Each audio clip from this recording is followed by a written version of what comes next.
ಒದಗಿಸುವಾಗಲೇ ನೀ ಮಾತ್ರ ಸಾಕು ನನಗೆ. ಯೆಹೋವ ರಾಫ ಸೌಖ್ಯದಾಯಕನೇ, ನಿಂಗಾಯದಿಂದ ಗುಣವಾದೆನು. ಯೆಹೋವ ಶಮ್ಮ ನನ್ ಜೊತೆ ಇರುವೆ, ನೀ ಮಾತ್ರ ಸಾಕು ನನಗೆ. ಯೆಹೋವ ಶಮ್ಮ ನನ್ ಜೊತೆ ಇರುವೆ, ನೀ ಮಾತ್ರ ಸಾಕು ನನಗೆ. ನೀ ಮಾತ್ರ ಸಾಕು, ನೀ ಮಾತ್ರ ಸಾಕು, ನೀ ಮಾತ್ರ ಸಾಕು ನನಗೆ. ನೀ ಮಾತ್ರ ಸಾಕು, ನೀ ಮಾತ್ರ ಸಾಕು, ನೀ ಮಾತ್ರ ಸಾಕು ನನಗೆ.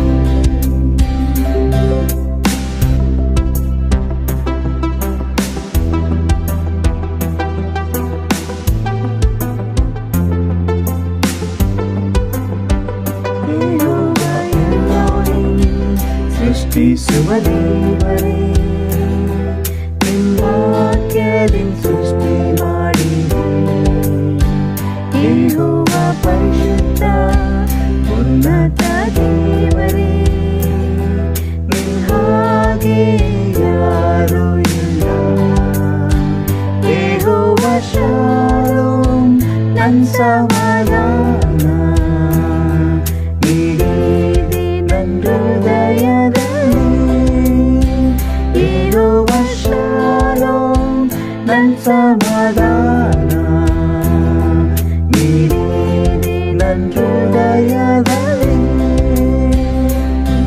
ನೀ ಮಾತ್ರ ಸಾಕು, ನೀ ಮಾತ್ರ ಸಾಕು, ನೀ ಮಾತ್ರ ಸಾಕು ನನಗೆ. ನೀ ಮಾತ್ರ ಸಾಕು, ನೀ ಮಾತ್ರ ಸಾಕು, ನೀ ಮಾತ್ರ ಸಾಕು ನನಗೆ.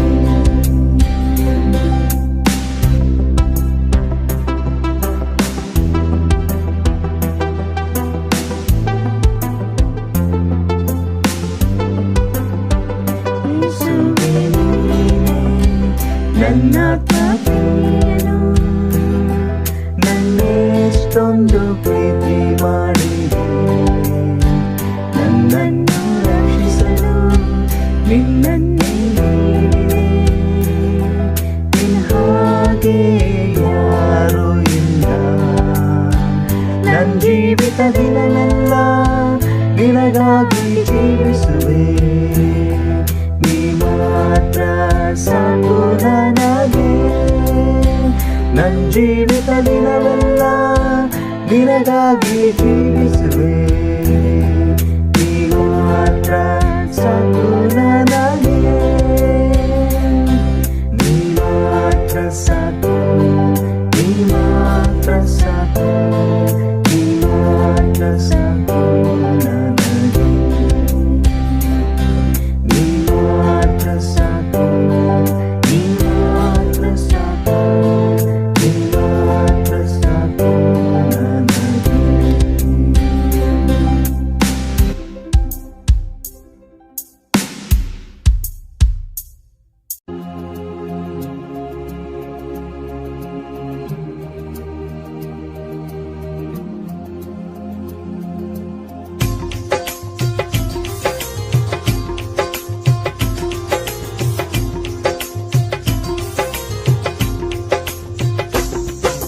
ಪ್ರೀತಿಸುವೆ ಇನ್ನೂ ಹೆಚ್ಚಾಗಿ, ಆರಾಧಿಸುವೆ ಇನ್ನೂ ದಾರಿ. ಪ್ರೀತಿಸುವೆ ಇನ್ನೂ ಹೆಚ್ಚಾಗಿ, ಆರಾಧಿಸುವೆ ಇನ್ನೂ ದಾರಿ. ಪೂರ್ಣ ಮನಸ್ಸಿಂದ ಆರಾಧಿಸುವೆ, ಪೂರ್ಣ ಬಲದಿಂದ ಪ್ರೀತಿಸುವೆ. ಆರಾಧನೆ ಆರಾಧನೆ ಆರಾಧನೆ ಆರಾಧನೆ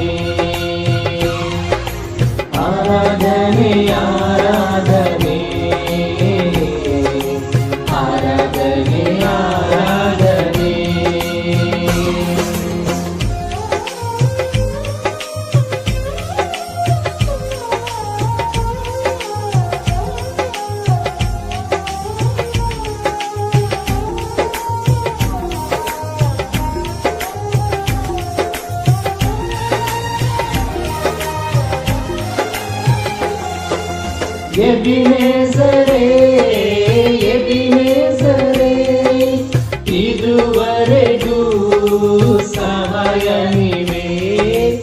ಎಬಿನೇಸರೇ ಎಬಿನೇಸರೇ ಇದುವರೆಗೂ ಸಹಾಯ ನೀವೇ.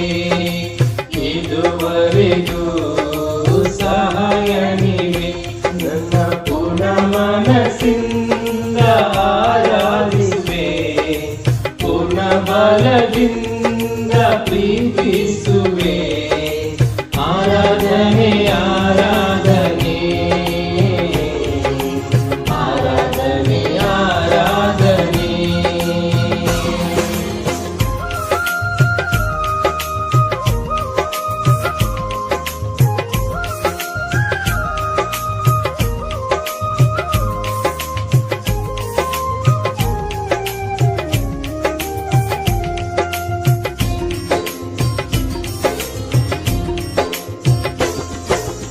ಎಲ್ರೋಹಿ ಎಲ್ರೋಹಿ ನನ್ನ ಕಾಣುವೆ ಸ್ತೋತ್ರಯ್ಯ.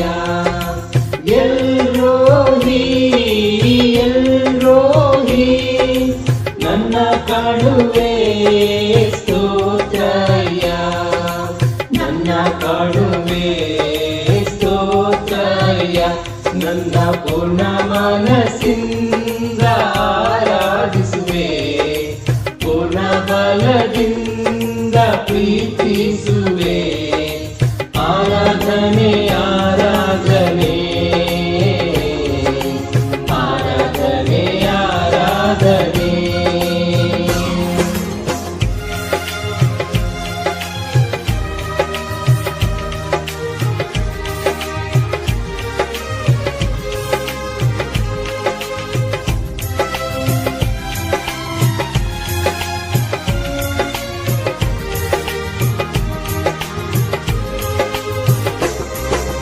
ಯೆಹೋವ ರಫಾ ಯೆಹೋವ ರಫಾ ಆರೋಗ್ಯ ನೀಡಿರುವೆ. ಯೆಹೋವ ರಫಾ ಯೆಹೋವ ರಫಾ ಆರೋಗ್ಯ ನೀಡಿರುವೆ. ಆರೋಗ್ಯ ನೀಡಿರುವೆ.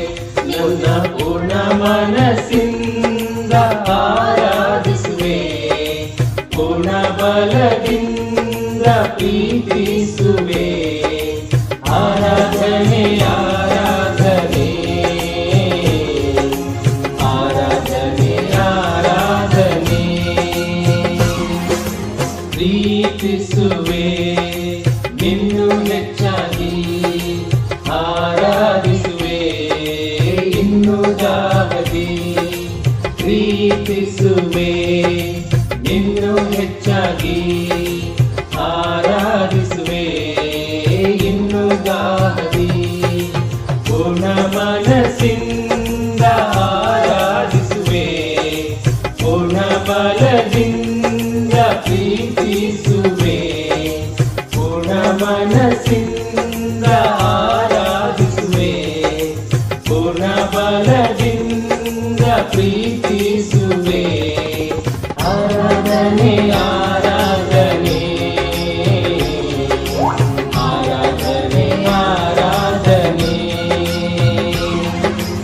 ಆರಾಧನೆ ಆರಾಧನೆ ಆರಾಧನೆ ಆರಾಧನೆ.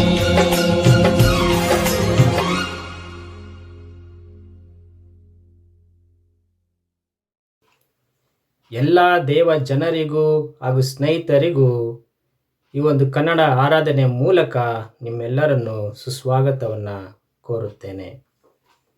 ಈ ಒಂದು ಆರಾಧನೆಯಲ್ಲಿ ನಾವು ಪಾಲ್ಗೊಳ್ಳುತ್ತಿರುವುದು ದೇವರ ಆಶೀರ್ವಾದವಾಗಿದೆ.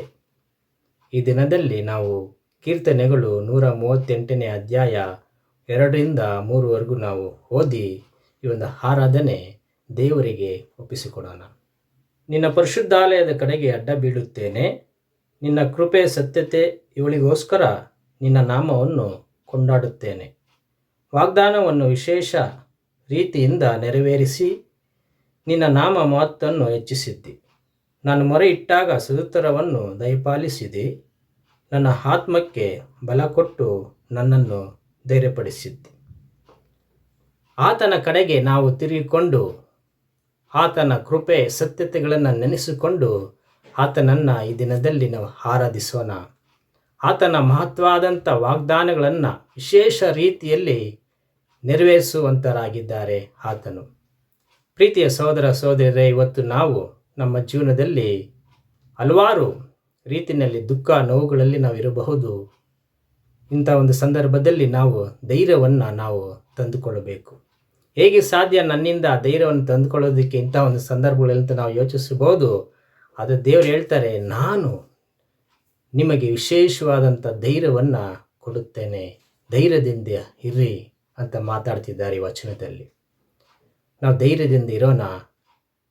ಮುಂದೆ ಆಗುವ ಎಲ್ಲ ವಿಷಯಗಳಿಗೆ ನಾವು ಪ್ರಾರ್ಥಿಸುತ್ತಿರೋಣ, ಕಾಯ್ತಿರೋಣ, ಆತನ ಮೇಲೆ ನಂಬಿಕೆ ಇಡೋಣ, ಪ್ರಾರ್ಥಿಸೋಣ. ಪರಲೋಕದ ಮಹಾಪರಿಶುದ್ಧರಾದ ದೇವರೇ, ಭಾಳ ಧನ್ಯವಾದಗಳು, ಸ್ತೋತ್ರಗಳು ಸ್ವಾಮಿ. ಈ ದಿನದಲ್ಲಿ ಸ್ವಾಮಿ ನಾವು ಜೀವಂತವಾಗಿ ಆರೋಗ್ಯವಾಗಿದ್ದೀವಿ ಅಂದರೆ ಸ್ವಾಮಿ ನಿಮ್ಮ ಆಶೀರ್ವಾದವಾಗಿದೆ ತಂದೆ. ದೇವರೇ, ನಮ್ಮ ಮಧ್ಯದಲ್ಲಿ ನಾವು ಆಗು ಹೋಗುವ ವಿಷಯಗಳೆಲ್ಲ ನೋಡುವಾಗ ತಂದೆ, ಎಷ್ಟೋ ಒಂದು ಕಳೆದ ದಿನಗಳಿಂದ ಮರಣಗಳನ್ನು ನಾವು ನೋಡಿದು, ದುಃಖಗಳನ್ನು ನೋಡಿದು, ಅಪಾರ ನಷ್ಟಗಳನ್ನು ನಾವು ನೋಡಿದ್ದೇವೆ ಸ್ವಾಮಿ. ನಿಜವಾಗ್ಲೂ ದೇವರೇ, ಆದರೆ ದೇವರೇ, ಎಲ್ಲೋ ಒಂದು ಕಡೆ ಸ್ವಾಮಿ ನೀವು ನಮಗೆ ಒಂದು ಬಲವನ್ನು ಕೊಟ್ಟು ಮುಂದಿನ ದಿನಗಳಿಗೆ ಸ್ವಾಮಿ ನಮಗೆ ಸಿದ್ಧಪಡಿಸ್ತಾ ಇರೋದಕ್ಕಾಗಿ ಭಾಳ ಸ್ತೋತ್ರಗಳು ಸ್ವಾಮಿ. ದೇವರೇ, ಈ ದಿನದಲ್ಲಿ ಆರಾಧನೆಯಲ್ಲಿ ಪಾಲ್ಗೊಳ್ಳುತ್ತಿರುವ ಎಲ್ಲರನ್ನೂ ನೀವು ಮುಟ್ಟಿ ಆಶ್ವಾಸಿ ತಂದೆ. ಈ ಒಂದು ಆರಾಧನೆಯಿಂದ ಸ್ವಾಮಿ ವಿಶೇಷ ಬಲವನ್ನು, ವಿಶೇಷ ಧೈರ್ಯವನ್ನು, ವಿಶೇಷ ಸ್ವಾಮಿ ಆಶೀರ್ವಾದವನ್ನು ಪಡೆದುಕೊಂಡು ಜೀವಿಸುವಂತೆ ಸಹಾಯ ಮಾಡಿ ಆಶ್ವಾಸಿದ್ದೇವರೇ. ಹಲವಾರು ಕುಟುಂಬಗಳಿಗೆ ಸ್ವಾಮಿ ಕಳೆದುಕೊಂಡಂಥ ಆತ್ಮಗಳು, ಜೀವಗಳನ್ನು ಕಳೆದುಕೊಂಡಂಥ ಕುಟುಂಬಗಳಿಗೋಸ್ಕರ ನಾವು ಪ್ರಾರ್ಥಿಸ್ತೇವೆ ಸ್ವಾಮಿ. ನೀವು ಸಮಾಧಾನ ಕೊಡಿ ಅವರಿಗೆ ಸ್ವಾಮಿ, ನೀವು ಆಧರಣೆ ಕೊಡಿ ಸ್ವಾಮಿ, ಅವರಿಗೆ ನಾವು ಪ್ರಾರ್ಥಿಸ್ಕೊಳ್ಳುತ್ತೇನೆ ಸ್ವಾಮಿ.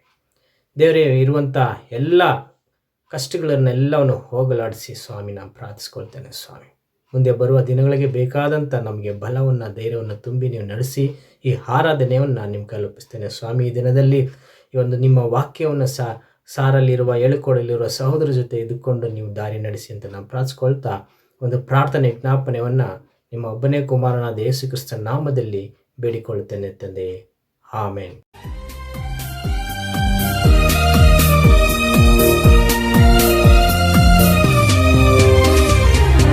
ಪ್ರಿಯ ಯೇಸುವೇ, ನೀನು ಎಷ್ಟೋ ಸುಂದರ, ಬಾಳ ಬಂಗಾರ, ಬಾಳ ಬಂಗಾರ.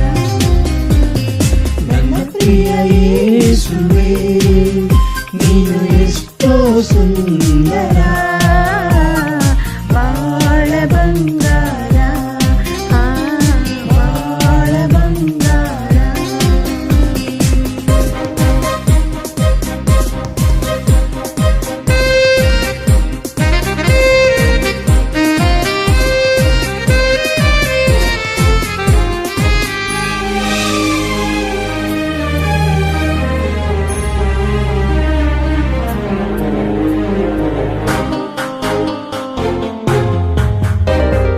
ಹಸಿರಾದ ಹುಲ್ಲಿನ ಕಾವಲಲ್ಲಿ, ಹಸಿರಾದ ಹುಲ್ಲಿನ ಕಾವಲಲ್ಲಿ ಅನುದಿನವೂ ನನ್ನ ನಡೆಸುವೆನೆ, ಅನುದಿನವೂ ನನ್ನ ನಡೆಸುವೆನೆ.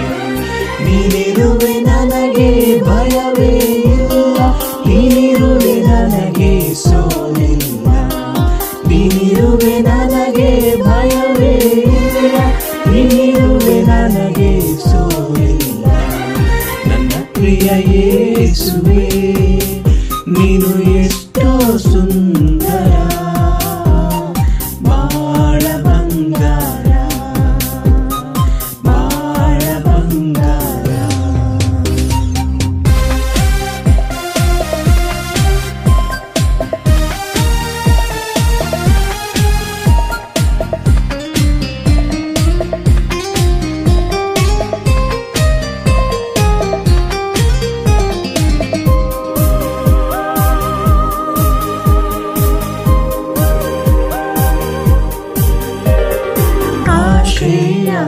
ಆಕಾಂಕ್ಷೆ ಏನಿದ್ದರು, ಆಶೆ ಆಕಾಂಕ್ಷೆ ಏನಿದ್ದರು ಅನುಗ್ರಹಿಸುವೆ ನೀ ಆನಂದವೇ, ಅನುಗ್ರಹಿಸುವೆ ನೀ ಆನಂದವೇ.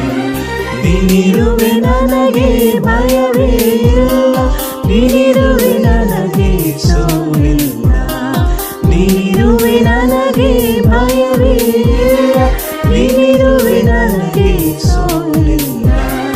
ನನ್ನ ಪ್ರಿಯ ಯೇಸುವೇ, ನೀನು ಎಷ್ಟೋ ಸುಂದರ, ಬಾಳ ಬಂಗಾರ, ಬಾಳ ಬಂಗಾರ, ಬಾಳ ಬಂಗಾರ, ಬಾಳ ಬಂಗಾರ, ಬಾಳ ಬಂಗಾರ, ಬಾಳ ಬಂಗಾರ. ಯೇಸು ಕ್ರಿಸ್ತರ ನಾಮದಲ್ಲಿ ನಿಮ್ಮೆಲ್ಲರಿಗೂ ವಂದನೆಗಳು. ಸಹೋದರ ಸಹೋದರಿಯರೇ, ನಾವೆಲ್ಲರೂ ಈ ಭಾನುವಾರದ ಬೆಳಗ್ಗೆಯಲ್ಲಿ ನಾವು ದೇವರನ್ನ ಆರಾಧನೆ ಮಾಡಲಿಕ್ಕೆ ಆನ್ಲೈನ್ ಮೂಲಕವಾಗಿ ನಾವು ಸೇರಿ ಬಂದಿದ್ದೇವೆ. ಸಹೋದರ ಸಹೋದರಿಯರೇ, ನಮ್ಮೆಲ್ಲರಿಗೂ ಕಳೆದ ವಾರವು ಬಹಳ ಕಠಿಣವಾದಂಥ ಒಂದು ದಿನಗಳನ್ನು ನಾವು ಎದುರಿಸಿದ್ದೇವೆ. ಅನೇಕರು ತಮ್ಮ ಪ್ರಿಯವಾದವರನ್ನು ಕಳ್ಕೊಂಡಿದ್ದಾರೆ. ಅನೇಕ ಕುಟುಂಬಗಳಲ್ಲಿ ದುಃಖ ಇದೆ. ಅನೇಕರು ಏನಾಗುತ್ತೋ ಅನ್ನೋಂಥ ಒಂದು ಆತಂಕದಲ್ಲಿ ಜೀವನ ನಾವು ನಡೆಸ್ತಾ ಇದ್ದೀವಿ. ವಿಶೇಷವಾಗಿ ಕಳೆದ ವಾರದಲ್ಲಿ ನಮ್ಮ ಸಹೋದರರು, ನಮ್ಮ ಸಭೆಯ ಕೆಲವು ಸದಸ್ಯರು ಈ ವ್ಯಾಧಿ ಬಲೆ ಪಡೆದಿದೆ. ನಮ್ಮೆಲ್ಲರಿಗೂ ಕೂಡ ಗೊತ್ತಿದ್ದಂಗೆ ರಾಯಪ್ಪ ಅಂಕಲ್ ಅವರು ಕನ್ನಡ ಆರಾಧನೆಯಲ್ಲಿ ಬಹಳ ಶ್ರದ್ಧೆಯಿಂದ ಪ್ರತಿ ಭಾನುವಾರವೂ ಕೂಡ ಬಹಳ ಬೇಗನೆ ಬಂದು ಅನೇಕ ಕಾರ್ಯಗಳಲ್ಲಿ ಅವರು ತೊಡಗಿಸ್ಕೊಳ್ತಾ ಇದ್ರು. ಅವರ ಉತ್ಸಾಹ, ಅವರಿಗೆ ಅಷ್ಟು ವಯಸ್ಸಾದರೂ ಕೂಡ ದೇವರಲ್ಲಿ ಇವತ್ತು ಉತ್ಸಾಹ ಅವರಿಗೆ ಕಡಿಮೆ ಆಗಿರಲಿಲ್ಲ. ಅದು ಮಾತ್ರ ಅಲ್ಲದೆ ಅವರು ಗುಲ್ಬರ್ಗಾ ಮಿಷನ್ ಟೀಮಲ್ಲಿ ಅನೇಕ ಯೌವನಸ್ಥ ಮಕ್ಕಳ ಜೊತೆ ಅವರು ಹೋಗಿ ತಮಗಿರುವಂಥ ವಿಶ್ವಾಸವನ್ನು ಅನೇಕ ಜನಗಳಿಗೆ ಹಂಚಿಕೊಂಡಿರುವಂಥದ್ದನ್ನು ನಾವು ನೋಡ್ತೇವೆ. ಅಂತಹ ವಿಶ್ವಾಸಿನ ನಾವು ಕಳೆದ ಭಾನುವಾರ ನಾವು ಕಳೆದುಕೊಂಡಿದ್ದೇವೆ. ಅದೇ ರೀತಿಯಾಗಿ ನಮ್ಮ ಸಹೋದರರು ಸರ್ವಣ ಬ್ರದರ್ ಕೆಲವು ವರ್ಷಗಳಲ್ಲಿ ತಮ್ಮ ವ್ಯಾಧಿಯ ವಿರುದ್ಧವಾಗಿ ಬಹಳ ಹೋರಾಡಿ ಬಹಳ ಕಷ್ಟಪಟ್ಟು ಅವರು ಕಳೆದ ಬುಧವಾರ ತಮ್ಮ ಕೊನೆ ದಿನಗಳನ್ನು ಅವರು ಮುಗಿಸಿದ್ದಾರೆ. ನಿಜವಾಗ್ಲೂ ಇವರನ್ನೆಲ್ಲ ಕಳ್ಕೊಂಡಾಗ ನಮಗೆ ಬಹಳ ದುಃಖ ಆಗಿದೆ. ಅವರನ್ನು ಸಮಾಧಿ ಮಾಡಿ ಬಂದ ತಕ್ಷಣ ಮತ್ತೊಂದು ಕೆಟ್ಟ ಸುದ್ದಿ ನಮಗೆ, ಅಲೆಕ್ಸ್ ಸಹೋದರರು ನಿಜವಾಗ್ಲೂ ಬಹಳ ಹಳೆಯ ಸ್ನೇಹಿತರು, ಅನೇಕ ವರ್ಷಗಳಿಂದ ಸಭೆಯ ಕಾರ್ಯಗಳಲ್ಲಿ ತೊಡಗಿಸಿಕೊಂಡವರು, ಒಂದು ಝೋನನ್ನು ಲೀಡ್ ಮಾಡ್ತಾ ಇದ್ರು. ಸುಲ್ತಾನ ಪಾಳ್ಯ ಮಿನಿಸ್ಟ್ರಿಯಲ್ಲಿ ಅವರು ಇದ್ದರು. ನಿಜವಾಗ್ಲೂ ಆಕಸ್ಮಿಕ ಅವರ ಅಗಲಿಕೆ ಕೂಡ ನಮ್ಮೆಲ್ಲರಿಗೂ ಬಹಳ ನೋವು ತಂದಿದೆ. ಅದಕ್ಕಿಂತ ಕಳೆದ ವಾರದಲ್ಲಿ ಸಹೋದರಿ ಸುಗುಣ ಅವರನ್ನು ನಾವು ಕಳೆದುಕೊಂಡಿದ್ದೇವೆ. ನಿಜವಾಗ್ಲೂ ಇದೆಲ್ಲವೂ ಕೂಡ ನೋಡಿದಾಗ ಮನಸ್ಸಿಗೆ ಬಹಳ ನೋವಾಗುತ್ತೆ. ನಮ್ಮೆಲ್ಲರಿಗೂ ಕೂಡ ಬಹಳ ದುಃಖ ಇದೆ. ನಾವೆಲ್ಲರನ್ನು ಇವರನ್ನು ನೆನೆಸ್ಕೊಳ್ಳೋಣ ಈ ಒಂದು ಸಮಯದಲ್ಲಿ. ನಿಮ್ಮೆಲ್ಲರಿಗೂ ಕೂಡ ನಾನು ಎನ್ಕರೇಜ್ ಮಾಡ್ತೀನಿ, ಅವರನ್ನು ನಾವು ಸ್ವಲ್ಪ ಹೊತ್ತು ಸ್ಮರಿಸೋಣ ಮತ್ತು ಅವರ ಕುಟುಂಬವು ಧೈರ್ಯವಾಗಿರಲಿ, ದೇವರವರನ್ನು ಸಂತೈಸಲಿ ಅನ್ನುವಂಥ ಒಂದು ನಮ್ಮ ಪ್ರಾರ್ಥನೆ ಆಗಿರಲಿ. ಈ ಒಂದು ಕೂಟವನ್ನು ಪ್ರಾರಂಭ ಮಾಡೋದಕ್ಕಿಂತ ಮುಂಚಿತವಾಗಿ ಈ ಆರಾಧನೆಯಲ್ಲಿ ನಾವು ಅವರನ್ನು ನೆನೆಸ್ಕೊಂಡು ಒಂದು ಕ್ಷಣ ನಾವು ಅವರನ್ನು ಪ್ರಾರ್ಥನೆಯಲ್ಲಿ ನೆನೆಸ್ಕೊಳ್ಳೋಣ. ಪ್ರಾರ್ಥನೆ ಮಾಡೋಣ. ಭೂಪರಲೋಕಗಳ ಒಡೆಯನೇ, ಸರ್ವಶಕ್ತನೇ, ಜೀವ ಸ್ವರೂಪನಾದಂಥ ದೇವರೇ, ತಂದೆಯಾದ ದೇವರೇ, ನಿಮ್ಮ ಕೃಪೆ, ನಿಮ್ಮ ಕರುಣೆಯಿಂದ ನಾವು ಜೀವಿಸ್ತಿದ್ದೀವಿ. ನಿಮ್ಮ ಕೃಪಾ ವರಗಳು ಬಿದ್ದು ಹೋಗುವುದಿಲ್ಲ. ಸರ್ವಶಕ್ತನಾದಂಥ ದೇವರೇ, ನಿನ್ನ ಮಕ್ಕಳು, ನಿನ್ನ ವಿಶ್ವಾಸಿಗಳು ಅನೇಕ ವರ್ಷಗಳ ಒಡನಾಟದಲ್ಲಿ ಅವರನ್ನು ನಮ್ಮ ಜೀವನಗಳಲ್ಲಿ ನೀನು ಕೊಟ್ಟಿದ್ದಿ. ವಿಶೇಷವಾಗಿ ಸಹೋದರಿ ಸುಗುಣ ಅವರನ್ನು ಮತ್ತು ರಾಯಪ್ಪ ಅಂಕಲನ್ನು, ಸರ್ವಣ್ಣನನ್ನು ಮತ್ತು ವಿಶೇಷವಾಗಿ ಅಲೆಕ್ಸ್ ಸಹೋದರನನ್ನು ನೀವು ಈ ಒಂದು ಸಮಯದಲ್ಲಿ ನಾವು ನೆನೆಸಿಕೊಳ್ಳುತ್ತೇವೆ. ತಂದೆಯಾದ ದೇವರೇ, ಅವರಿಗೆ ಕೊಟ್ಟಂಥ ಈ ಲೋಕದ ದಿನಮಾನಗಳಿಗಾಗಿ ನಿಮಗೆ ಸ್ತೋತ್ರ. ಅವರ ವಿಶ್ವಾಸ, ಅವರ ನಂಬಿಕೆ, ನಿಜವಾಗ್ಲೂ ಅವರು ಯಾವುದೇ ಕಾರಣಕ್ಕೂ ನಿಮ್ಮ ರೀತಿಯಲ್ಲಿ ನಡ್ಕೊಳ್ಳೋದಕ್ಕೆ ಅನೇಕ ಸಮಯಗಳಲ್ಲಿ ಅವರು ಕಾಂಪ್ರಮೈಸ್ ಆಗಲಿಲ್ಲ. ನಿಜವಾಗ್ಲೂ ಅವರ ವಿಶ್ವಾಸಕ್ಕಾಗಿ, ಅವರನ್ನು ನಮ್ಮ ಜೀವನದಲ್ಲಿ ಕೊಟ್ಟಂಥ ಆ ಒಡನಾಟಕ್ಕಾಗಿ ನಿಮಗೆ ಸ್ತೋತ್ರ ಹೇಳ್ತೇವೆ. ನಾನು ನಂಬ್ತೀನಿ, ಕ್ರಿಸ್ತನ ಭಕ್ತರಾಗಿ ಸಾಯುವಂಥವರು ಧನ್ಯರು, ಅವರ ಕಷ್ಟ ತೀರಿದ್ದು ಇನ್ನು ಮುಂದೆ ಅವರು ದೇವರೊಟ್ಟಿಗೆ ವಿಶ್ರಮಿಸಿಕೊಳ್ಳುವುದೆಂಬುದಾಗಿ ನಿಮ್ಮ ವಾಕ್ಯದಲ್ಲಿ ಹೇಳಿದ ಹಾಗೆ ನನಗೆ ಒಂದು ವಿಶ್ವಾಸ ಇದೆ. ಅವರನ್ನು ನನ್ನ ಸನ್ನಿಧಾನದಲ್ಲಿದ್ದಾರೆ ಎಂಬುದಾಗಿ. ಅವರನ್ನು ಕಳೆದುಕೊಂಡಂಥ ಕುಟುಂಬಗಳಿಗಾಗಿ, ಸಭೆಗಾಗಿ ಪ್ರಾರ್ಥಿಸ್ತೀನಿ. ಸಂತೈಸುವಂಥ ದೇವರೇ, ಅವರ ಕುಟುಂಬಕ್ಕೆ ಅವರ ಕಣ್ಣೀರನ್ನು ಒರೆಸು, ಅವರನ್ನು ಬಲಪಡಿಸುತ್ತೇನೆ. ಅವರು ನಿನ್ನಲ್ಲಿದ್ದು ಬಲ ಹೊಂದಲಿಕ್ಕಾಗುವಂತೆ ನೀವು ಸಹಾಯ ಮಾಡಿ. ತಂದೆ ದೇವರೇ, ಈ ಸಮಯ ನಮಗೆ ಅನುಗ್ರಹ ಮಾಡಿದ್ದಕ್ಕಾಗಿ ಸ್ತೋತ್ರ ಹೇಳುತ್ತಾ, ವಿಶೇಷವಾಗಿ ಸ್ವಲ್ಪ ಹೊತ್ತು ನಿಮ್ಮ ವಾಕ್ಯಗಳನ್ನು ಧ್ಯಾನಿಸುವಾಗ ನೀನು ನನ್ನ ಜೊತೆಗಾರನಾಗಿದ್ದು ನಡೆಸಿ ಮಹಿಮೆ ಹೊಂದಿಕೊಳ್ಳಬೇಕಂತ ಹೇಳುತ್ತಾ ಯೇಸು ಕ್ರಿಸ್ತರ ದಿವ್ಯನಾಮದಲ್ಲಿ ಬೇಡಿದ ಪರಲೋಕದ ಜೀವ ತಂದೆ, ಆಮೇಲೆ. ಸಹೋದರ ಸಹೋದರಿಯರೇ, ಸಭೆಯಾಗಿ ನಾವು ಪವಿತ್ರಾತ್ಮನ ಕುರಿತಾಗಿ ನಾವು ಕಲಿತಲಿದ್ದೇವೆ. ಕಳೆದ ಕೆಲವು ವಾರಗಳಲ್ಲಿ ನಾವು ಪವಿತ್ರಾತ್ಮನು ದೇವರಾಗಿದ್ದಾರೆ, ತ್ರಾಯಕ ದೇವರ ಇನ್ನೊಂದು ರೂಪ ಎನ್ನುವುದಾಗಿ ನಾವು ಕಲಿತಿದ್ದೇವೆ. ಹೇಗೆ ತಂದೆ, ಮಗ ಮತ್ತು ಪವಿತ್ರಾತ್ಮರು, ತಂದೆಯಾದಂಥ ದೇವರು, ಯೇಸು ಕ್ರಿಸ್ತರು ಮತ್ತು ಪವಿತ್ರಾತ್ಮ ದೇವರ ವಿಷಯದಲ್ಲಿ ನಾವು ಕಲಿತಿದ್ದೇವೆ. ಮತ್ತು ಪವಿತ್ರಾತ್ಮರು ನಮ್ಮಲ್ಲಿ ವಾಸಿಸುತ್ತಾರೆ. ಯಾವಾಗ ನಾವು ದೀಕ್ಷಾಸ್ನಾನ ಪಡೆಯುತ್ತೇವೋ ಅವರು ನಮ್ಮಲ್ಲಿ ಬಂದು ವಾಸ ಮಾಡ್ತಾರೆ ಎಂಬುದಾಗಿ ನಾವು ಕಳೆದ ಕೆಲವು ವಾರಗಳಲ್ಲಿ ಕಲಿತಿದ್ದೇವೆ. ಅವರು ನಮ್ಮಲ್ಲಿ ವಾಸಿಸುತ್ತಾರೆ, ನಮ್ಮಲ್ಲಿ ಜೀವಿಸುತ್ತಾರೆ. ಕೇವಲ ಅವರು ನಮ್ಮ ಜೀವನದಲ್ಲಿ ಹಾದು ಹೋಗುವಂಥವರಲ್ಲ. ಯಾರೆಲ್ಲರೂ ಯೇಸು ಕ್ರಿಸ್ತರನ್ನು ನಂಬಿ ದೀಕ್ಷಾಸ್ನಾನ ತೆಗೆದುಕೊಂಡಿದ್ದಾರೋ ಖಂಡಿತವಾಗಿ ವಾಕ್ಯದಲ್ಲಿ ಹೇಳಿದ ಹಾಗೆ ಅವರು ನಮ್ಮೊಟ್ಟಿಗೆ ಇದ್ದು ನಮ್ಮಲ್ಲಿ ಜೀವಿಸುತ್ತಾರೆ ಎಂಬುದಾಗಿ ನಾವು ಕಲಿತಿದ್ದೇವೆ. ಮತ್ತು ಆ ಪವಿತ್ರಾತ್ಮರು ನಮ್ಮಲ್ಲಿ ಇದ್ದುಕೊಂಡು ಪಾಪ, ನ್ಯಾಯ ಮತ್ತು ನೀತಿಗಳ ತೀರ್ಪಿಕೆ ವಿಷಯದಲ್ಲಾಗಿ ಲೋಕಕ್ಕೆ ಅರಿವನ್ನು ಹುಟ್ಟಿಸುತ್ತಾರೆ ಎಂಬುದಾಗಿ ನಾವು ಕಲಿತಿದ್ದೇವೆ. ನಿಜವಾಗಲೂ ಈ ಪವಿತ್ರಾತ್ಮರು ಒಬ್ಬ ವಿಶ್ವಾಸಿಯ ಜೀವನದಲ್ಲಿ ಮಹತ್ತರವಾದಂಥ ಬದಲಾವಣೆಗಳು ತರ್ತಾರೆ ಎಂಬುದಾಗಿ ನಾವು ಕಲಿತಿದ್ದೇವೆ. ಹೇಗೆ ಅಂತ ಯಾವುದು ಬದಲಾವಣೆಗಳಂದರೆ ಅದು ಆತ್ಮನ ಫಲಗಳು. ಆತ್ಮನ ಫಲಗಳು ಅಂದರೆ ಪ್ರೀತಿ, ಸಂತೋಷ, ಸಮಾಧಾನ, ದೀರ್ಘಶಾಂತಿ, ನಂಬಿಕೆ, ಕ್ಷಮೆದಮೆ. ಇಂಥವುಗಳು ಈ ಎಲ್ಲ ಫಲಗಳ ಮೂಲಕವಾಗಿ ಹೇಗೆ ದೇವರು ಒಂದು ಸಭೆ ಅಭಿವೃದ್ಧಿಗಾಗಿ ದೇವರ ಮಕ್ಕಳನ್ನು ಉಪಯೋಗ ಮಾಡಿಕೊಳ್ತಾರೆ ಅಂತೇಳಿ ನಾವು ಕಲಿತುಕೊಂಡಿದ್ದೇವೆ. ಈ ಗುಣಗಳ ಮೂಲಕವಾಗಿಯೇ ಸಭೆಯ ಅಭಿವೃದ್ಧಿ ಆಗುತ್ತೆ. ಅನೇಕರು ದೇವರನ್ನು ತಿಳಿದುಕೊಳ್ಳಲಿಕ್ಕೆ ಆ ಪವಿತ್ರಾತ್ಮರು ಸಹಾಯ ಮಾಡ್ತಾರೆ ಎಂಬುದಾಗಿ ನಾವು ಕಲಿತುಕೊಂಡಿದ್ದೇವೆ. ನಾವು ಮತ್ತೆ ಹೇಗೆ ನಾವು ಪವಿತ್ರಾತ್ಮ ಭರಿತರಾಗಿರಬೇಕು, ದೇವರ ಆತ್ಮನ ಮೇಲೆ ನಾವು ಹೇಗೆ ಆತುಕೊಂಡವರಾಗಿರಬೇಕು, ದೇವರ ಕೆಲಸಗಳನ್ನು ದೇವರ ಅಂದುಕೊಂಡಂಥ ರೀತಿಯಲ್ಲಿ ನಾವು ಹೇಗೆ ಮಾಡುವುದು, ದೇವರ ಮೇಲೆ ಆತುಕೊಳ್ಳುವುದಂದ್ರೆ ಏನು, ಪವಿತ್ರಾತ್ಮನ ಮೇಲೆ ಭರವಸೆ ಉಳ್ಳುವರೇನು ಎಂಬುದಾಗಿ ಕಳೆದ ವಾರದಲ್ಲಿ ನಾವು ಕಲಿತಿದ್ದೇವೆ. ನಾನು ನಂಬ್ತೀನಿ ಈ ವಿಷಯಗಳು ನಿಜವಾಗಲೂ ನೀವು ಧ್ಯಾನ ಮಾಡ್ತಲಿದ್ದೀರಾ. ಇದನ್ನು ನಾವು ಸಭೆಯಾಗಿ ನಾವು ಕಲಿತಾ ಇದ್ದೀವಿ. ಮತ್ತು ಇಂದು ನಾವು ಇನ್ನೊಂದು ಹೊಸ ವಿಷಯದಲ್ಲಿ ನಾವು ಕಲಿಯೋಣ. ಯೇಸು ಕ್ರಿಸ್ತರು ಅಥವಾ ಪವಿತ್ರಾತ್ಮರು ಯೇಸು ಕ್ರಿಸ್ತರು ಈ ಲೋಕವನ್ನು ಬಿಟ್ಟು ಹೋಗಬೇಕಾದರೆ ತನ್ನ ಶಿಷ್ಯರಿಗೆ ವಾಗ್ದಾನ ಮಾಡಿದಂಥ ಒಂದು ಮಾತನ್ನು, ಒಂದು ವಚನವನ್ನು ನಾವು ಇಂದು ಕಲಿಯೋಣ. ಯೇಸು ಕ್ರಿಸ್ತರು ಪರಲೋಕಕ್ಕೆ ಹೋಗುವುದಕ್ಕಿಂತ ಮುಂಚಿತವಾಗಿ ತನ್ನ ಶಿಷ್ಯರಿಗೆ ಈ ವಿಷಯಗಳನ್ನು ಮಾತಾಡ್ತಾರೆ. ಆ ವಿಷಯ ಏನೆಂದರೆ ಪವಿತ್ರಾತ್ಮನು ನಮ್ಮ ಸಹಾಯಕರು ಎಂಬುದಾಗಿ. ಪವಿತ್ರಾತ್ಮನು ನಮ್ಮ ಪರವಾದಕರು. ಇನ್ನೊಂದು ಮಾತು ಹೇಳಬೇಕಂದ್ರೆ ಪವಿತ್ರಾತ್ಮರು ನಮ್ಮ ವಕೀಲರು ಎಂಬುದಾಗಿ.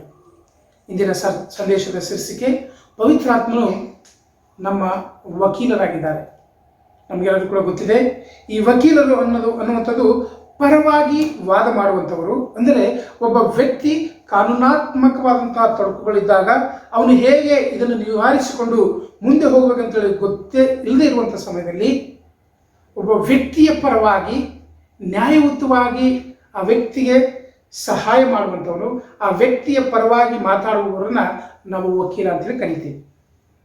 ನಾವು ಇವತ್ತು ಅನೇಕ ವಾದ ವಿವಾದಗಳನ್ನು ನೋಡ್ತೀವಿ. ಪ್ರತಿಯೊಂದು ಹೋರಾಟಗಳಲ್ಲಿ ನ್ಯಾಯಾಧೀಶರು ಬೇಕಾಗ್ತಾರೆ, ಒಬ್ಬರು ಪರವಾಗಿ ಮಾತಾಡುವಂಥವ್ರು ಬೇಕಾಗ್ತಾರೆ.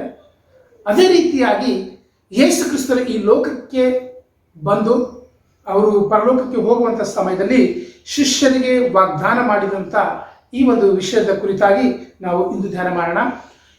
ನಾವು ನಮ್ಮ ಜೀವನದಲ್ಲಿ ನಮ್ಮ ಪರವಾಗಿ ಪವಿತ್ರಾತ್ಮರು ನಮ್ಮ ವಕೀಲರಾಗಿದ್ದಾರೆ, ನಮ್ಮ ಪರ ವಾದಕರಾಗಿದ್ದಾರೆ, ನಮ್ಮ ಸಹಾಯಕರಾಗಿದ್ದಾರೆ. ಯೋಹಾನ ಬರೆದ ಸುವಾರ್ತೆ 14ನೇ ಅಧ್ಯಾಯ ವಚನ 26ರಲ್ಲಿ ಹೀಗೆ ಹೇಳುತ್ತೆ. ಯೋಹಾನ ಬರೆದ ಸುವಾರ್ತೆ 14ನೇ ಅಧ್ಯಾಯ ವಚನ 26 ಹೀಗೆ ಹೇಳುತ್ತೆ: ಆದರೆ ಆ ಸಹಾಯಕನು, ಅಂದರೆ ನನ್ನ ಹೆಸರಿನಲ್ಲಿ ತಂದೆಯು ಕಳುಹಿಸಿಕೊಡುವ ಪವಿತ್ರಾತ್ಮನೇ ನಿಮಗೆ ಎಲ್ಲವನ್ನೂ ಉಪದೇಶಿಸಿ ನಾನು ನಿಮಗೆ ಹೇಳಿದ್ದನ್ನೆಲ್ಲ ನಿಮ್ಮ ನೆನಪಿಗೆ ತರುವನು. ಇಲ್ಲಿ ಯೇಸು ಕ್ರಿಸ್ತರು ಆ ಶಿಷ್ಯರಿಗೆ ಮಾತಾಡ್ತಾ ಹೇಳ್ತಾ ಇದ್ದಾರೆ, ನಾನು ಹೋದ ಮೇಲೆ ಆ ಸಹಾಯಕನು ಬಂದು ತಂದೆಯಿಂದ ಕೇಳಿರುವಂಥ ಎಲ್ಲ ವಿಷಯಗಳನ್ನು ನಿಮಗೆ ಉಪದೇಶ ಮಾಡುವರು ಎಂಬುದಾಗಿ. ಅನೇಕ ಸಮಯಗಳಲ್ಲಿ ಸಹೋದರ ಸಹೋದರಿಯರೇ, ಈ ಪವಿತ್ರಾತ್ಮರು ನಮ್ಮಲ್ಲಿ ಜೀವಿಸುತ್ತಾರೆ ಮತ್ತು ನಮಗೆ ತಂದೆಯಿಂದ ನಾವು ಯೇಸು ಕ್ರಿಸ್ತರಿಂದ ಏನಾದರೂ ಕಲಿತಿದ್ದೇವೋ ಅದು ಸಮಯಕ್ಕೆ ತಕ್ಕ ಹಾಗೆ ಅವರು ನಮ್ಮನ್ನು ಎಚ್ಚರಿಸುತ್ತಾರೆ ಎಂಬುದಾಗಿ ವಾಕ್ಯದಲ್ಲಿ ನೋಡ್ತೀವಿ. ಯೋಹಾನ ಬರೆದ ಸುವಾರ್ತೆ 15ನೇ ಅಧ್ಯಾಯ ವಚನ 26ರಲ್ಲಿ ಹೀಗೆ ಹೇಳುತ್ತೆ, ಆದರೆ ತಂದೆಯ ಬಳಿಯಿಂದ ನಾನು ನಿಮಗೆ ಕಳುಹಿಸಿಕೊಡುವ ಸಹಾಯಕನು, ಅಂದರೆ ತಂದೆಯ ಬಳಿಯಿಂದ ಹೊರಡುವ ಸತ್ಯದ ಆತ್ಮನು ಬಂದಾಗ ಆತನು ನನ್ನನ್ನು ಕುರಿತು ಸಾಕ್ಷಿ ಹೇಳುವನು. ಇಲ್ಲಿ ವಚನ 26ರಲ್ಲಿ ಹೇಳ್ತದೆ, ತಂದೆಯ ಬಳಿಯಿಂದ ಬಂದು ಆತನು ನನ್ನ ವಿಷಯವಾಗಿ ಸಾಕ್ಷಿ ಹೇಳುವನು ಎಂಬುದಾಗಿ. ಬಹಳ ಗಮನಿಸಬೇಕಾದಂಥ ಈ ಒಂದು ವಿಷಯವು, ತಂದೆಯ ಬಳಿಯಿಂದ ನಾನು ನಿಮಗೆ ಕಳುಹಿಸಿಕೊಡುವ ಆ ಸಹಾಯಕನು, ಅಂದರೆ ತಂದೆಯ ಬಳಿಯಿಂದ ಹೊರಟು ಸತ್ಯದ ಆತ್ಮನು ಬಂದಾಗ ಆತನು ಕುರಿತು ಎಲ್ಲ ಸಾಕ್ಷಿಗಳನ್ನು ನಮಗೆ ಹೇಳುವನು ಎಂಬುದಾಗಿ ವಾಕ್ಯದಲ್ಲಿ ಹೇಳ್ತದೆ. ಪವಿತ್ರಾತ್ಮರು ನಿಜವಾಗಲೂ ನಮ್ಮ ಪರವಾಗಿ ವಾದಿಸಿ ನಮ್ಮ ಪರವಾಗಿ ದೇವರ ವಿಷಯವಾದಂಥ ಸಾಕ್ಷಿಗಳನ್ನು ಹೇಳುವರಾಗಿದ್ದಾರೆ ಎಂಬುದಾಗಿ ನಾವು ನೋಡುತ್ತೇವೆ. ನಿಜವಾಗಲೂ ಯೇಸು ಕ್ರಿಸ್ತರು ಎಂಥ ಒಂದು ಅದ್ಭುತವಾದಂಥ ಒಂದು ತ್ರಾಯಕತ್ವ, ದೇವರು ಎಂಥ ಒಂದು ಫೆಸಿಲಿಟೀಸನ್ನು ಅಥವಾ ಹೇಗೆ ತನ್ನ ಮಕ್ಕಳನ್ನು ಪ್ರೀತಿ ಮಾಡಲಿಕ್ಕೆ ನಮ್ಮನ್ನು ಕೊಟ್ಟಿದ್ದಾರೆ. ನಮಗೆ ಸತ್ಯವೇದ ಹಳೆ ಒಡಂಬಡಿಕೆಯಲ್ಲಿ ನೋಡಿದಾಗ ಅನಾದಿ ಕಾಲದಲ್ಲಿ ದೇವರು ತನ್ನ ಮಕ್ಕಳನ್ನು, ತನ್ನ ಭಕ್ತರನ್ನು ಆಕಾಶದಿಂದ ಮಾತಾಡ್ತಾ ಇದ್ರು, ಪ್ರವಾದಿಗಳ ಮೂಲಕ ಮಾತಾಡ್ತಾ ಇದ್ರು. ಅನೇಕ ಏನಾದರೂ ಹೇಳಬೇಕಾಗಿದೆ ಅಂದರೆ ಆಕಾಶವಾಣಿಗಳ ಮೂಲಕವಾಗಿ ದೇವದೂತರನ್ನು ಕಳಿಸಿ ಅವರಿಗೆ ಹೇಳ್ಕೊಡ್ತಾ ಇದ್ರು. ಎರಡನೇದಾಗಿ ದೇವರು ಯೇಸು ಕ್ರಿಸ್ತರನ್ನ ಈ ಲೋಕಕ್ಕೆ, ತ್ರಾಯಕ ದೇವರ ಎರಡನೇ ರೂಪವಾಗಿರುವಂಥ ಯೇಸು ಕ್ರಿಸ್ತರನ್ನ ಈ ಲೋಕಕ್ಕೆ ಕಳಿಸಿದ್ರು. ಅವರು ಕಳಿಸಿ ಅನೇಕರಿಗೆ ಫಿಸಿಕಲಿ ಆಗಿ ಅವರು ಶರೀರಧಾರಿಯಾಗಿದ್ದು ಅನೇಕರಿಗೆ ಅವರು ಉಪದೇಶ ಮಾಡಿರುವಂಥದ್ದು, ಅನೇಕರಿಗೆ ಸ್ವಸ್ಥ ಮಾಡಿರುವಂಥದ್ದು, ತನ್ನ 12 ಜನಗಳನ್ನು ನೇಮಿಸಿ ದೇವರ ಒಂದು ಕುರಿತಾದಂಥ ಕಾರ್ಯಗಳ ಮಾಡುವುದಕ್ಕಾಗಿ ಆ 12 ಜನಗಳನ್ನು ನೇಮಿಸಿರುವುದನ್ನು ನಾವು ನೋಡ್ತೀವಿ. ಯೇಸು ಕ್ರಿಸ್ತರು ಈ ಲೋಕವನ್ನು ಬಿಟ್ಟು ಹೋಗುವಂಥ ಸಮಯದಲ್ಲಿ ಈ ವಾಗ್ದಾನವನ್ನು ಯೇಸು ಕ್ರಿಸ್ತರು ಮಾಡ್ತಾ ಇದ್ದಾರೆ.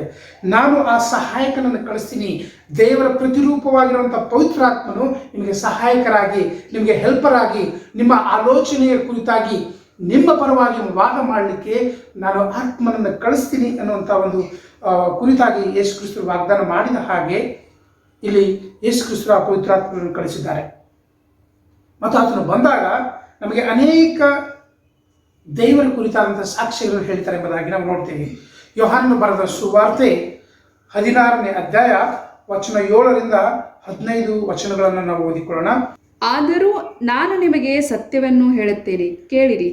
ನಾನು ಹೋಗುವುದು ನಿಮಗೆ ಹಿತಕರವಾಗಿದೆ. ಹೇಗೆಂದರೆ ನಾನು ಹೋಗದಿದ್ದರೆ ಆ ಸಹಾಯಕನು ನಿಮ್ಮ ಬಳಿಗೆ ಬರುವುದಿಲ್ಲ. ನಾನು ಹೋದರೆ ಆತನನ್ನು ನಿಮ್ಮ ಬಳಿಗೆ ಕಳುಹಿಸಿಕೊಡುತ್ತೇನೆ. ಆತನು ಬಂದು ಪಾಪ, ನೀತಿ, ನ್ಯಾಯ ತೀರುವಿಕೆ ಈ ವಿಷಯಗಳಲ್ಲಿ ಲೋಕಕ್ಕೆ ಅರುವನ್ನು ಹುಟ್ಟಿಸುವನು.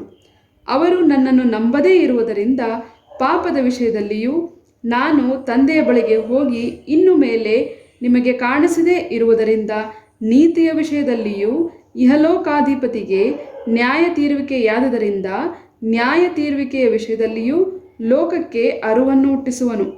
ನಾನು ನಿಮಗೆ ಹೇಳಬೇಕಾದದ್ದು ಇನ್ನೂ ಬಹಳ ಉಂಟು, ಆದರೆ ಸದ್ಯಕ್ಕೆ ಅದನ್ನು ಹೊರಲಾರಿರಿ. ಸತ್ಯದ ಆತ್ಮನು ಬಂದಾಗ ಆತನು ನಿಮ್ಮನ್ನು ನಡೆಸಿಕೊಂಡು ಹೋಗಿ ಸಕಲ ವಿಷಯದಲ್ಲಿಯೂ ಸತ್ಯಕ್ಕೆ ಸೇರಿಸುವನು.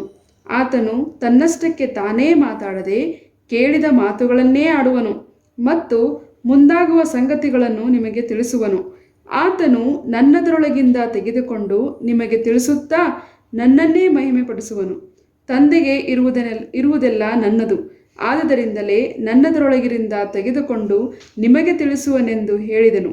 ಆಮೇಲೆ ಈ ವಾಕ್ಯದಲ್ಲಿ ನಾವು ನೋಡ್ತೀವಿ ಸಹೋದರ ಸಹೋದರಿಯರೇ, ಯೇಸು ಕ್ರಿಸ್ತರು ತನ್ನ ಶಿಷ್ಯರಿಗೆ ಈ ಮಾತುಗಳನ್ನು ಹೇಳುವಾಗ ಆ ಶಿಷ್ಯರು ಬಹಳ ದುಃಖಕ್ಕೆ ಒಳಗಾಗಿದ್ದರು, ಬಹಳ ದುಃಖಭರಿತರಾಗಿದ್ದರು. ಅವರು ಯೇಸು ಕ್ರಿಸ್ತರ ಒಡನಾಟದಲ್ಲಿ ಅವರು ಸುಮಾರು 3.5 ವರ್ಷಗಳು ಯೇಸು ಕ್ರಿಸ್ತರ ಜೊತೆಲಿದ್ದು ಆತನು ಮಾಡುವಂಥ ಎಲ್ಲ ಅದ್ಭುತ ಕಾರ್ಯಗಳನ್ನು, ಎಲ್ಲ ಸಹಾಯಗಳನ್ನು, ಅವರು ಜನಗಳಿಗೆ ತೋರಿಸುವಂಥ ಪ್ರೀತಿಯನ್ನು, ಹೀಗೆ ಅನೇಕ ಜನಗಳಿಗೆ ಊಟ ಕೊಡುವಂಥದ್ದನ್ನು ಆ ಶಿಷ್ಯರು ನೋಡಿದರು.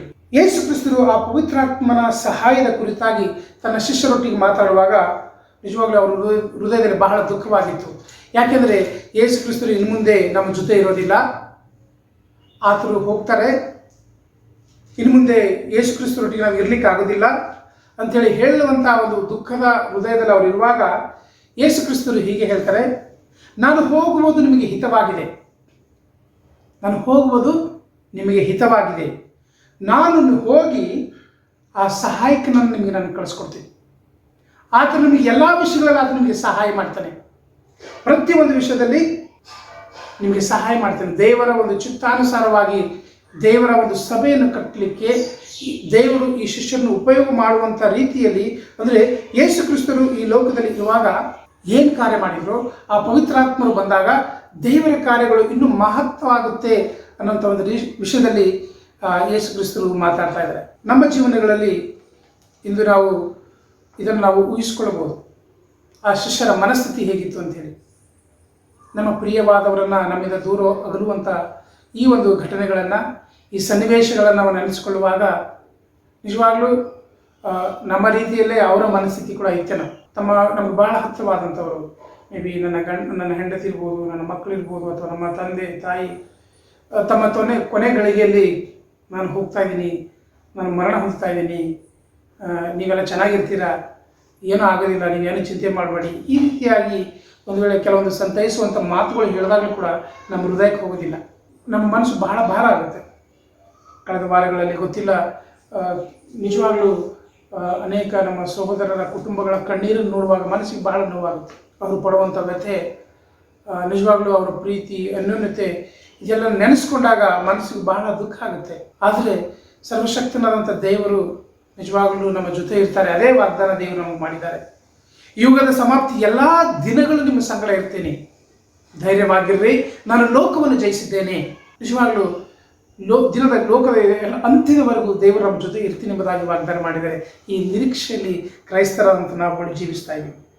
ಹೀಗೆ ದುಃಖಭರಿತವಾದಂಥ ಈ ಶಿಷ್ಯರಿಗೆ ಯೇಸು ಕ್ರಿಸ್ತರು ಮಾತಾಡುವಾಗ, ಯೇಸು ಕ್ರಿಸ್ತರು ಅವರೊಟ್ಟಿಗೆ ಸಂಭಾಷಣೆ ಮಾಡುವಾಗ, ನಾನು ಹೋಗುವುದು ನಿಮಗೆ ಹಿತವಾಗಿದೆ ಅಂತ ಹೇಳ್ತಾ ಇದ್ದಾರೆ. ನಿಜವಾಗ್ಲೂ ಅವರ ಹೃದಯ ಬಹಳ ಭಾರವಾಗಿತ್ತು. ಅವರಲ್ಲಿ ನಿಜವಾಗ್ಲೂ ಲೌಕಿಕವಾದಂಥ ಅನೇಕ ವಿಷಯಗಳು ಅವರು ನೋಡಲಿಲ್ಲ, ಲೋಕದ ಅನೇಕ ವಿಷಯಗಳು ಅವರು ಪರಿಪೂರ್ಣವಾಗಿ ತಿಳ್ಕೊಂಡಿಲ್ಲ. ಅವರು ಇಲ್ಲಿವರೆಗೂ ಆತನ ಯೇಸು ಕ್ರಿಸ್ತರ ಶಿಷ್ಯರು ಇವರು ಇಂಥ ಕೆಲಸ ಮಾಡಿದ್ದಾರೆ ಅನ್ನೋಂಥ ಯಾವುದೇ ಕೆಲಸಗಳು ಅವರು ಮಾಡಲಿಲ್ಲ. ನಿಜವಾಗ್ಲೂ ಅವರೆಲ್ಲರೂ ಕೂಡ ಯೇಸು ಕ್ರಿಸ್ತ ಬರೀ ಆತನ ಹಿಂಬಾಲಕರಾಗಿದ್ದು ಯೇಸು ಕ್ರಿಸ್ತು ಮಾಡುವಂಥ ಕಾರ್ಯಗಳನ್ನು ಅವ್ರು ಮಾಡ್ತಾ ಇದ್ರು. ಯೇಸು ಕ್ರಿಸ್ತರನ್ನು ಹಿಂಬಾಲಿಸೋಕ್ಕೋಸ್ಕರವಾಗಿ ತಮ್ಮ ಜೀವನವನ್ನು ಬಿಟ್ಟು, ತಮ್ಮ ತಂದೆ ತಾಯಿಗಳನ್ನು ಬಿಟ್ಟು, ತಮ್ಮ ಮನೆಗಳನ್ನು ಬಿಟ್ಟು, ಹೀಗೆ ಎಲ್ಲವನ್ನು ಬಿಟ್ಟು ಯೇಸು ಕ್ರಿಸ್ತರ ಹಿಂಬಾಲಕರಾಗಿ ಆತನ ಜೊತೆ ಅವರು ಜೀವನ ಮಾಡ್ತಾ ಇದ್ದಾರೆ, ಆತನ ಶಿಷ್ಯರು.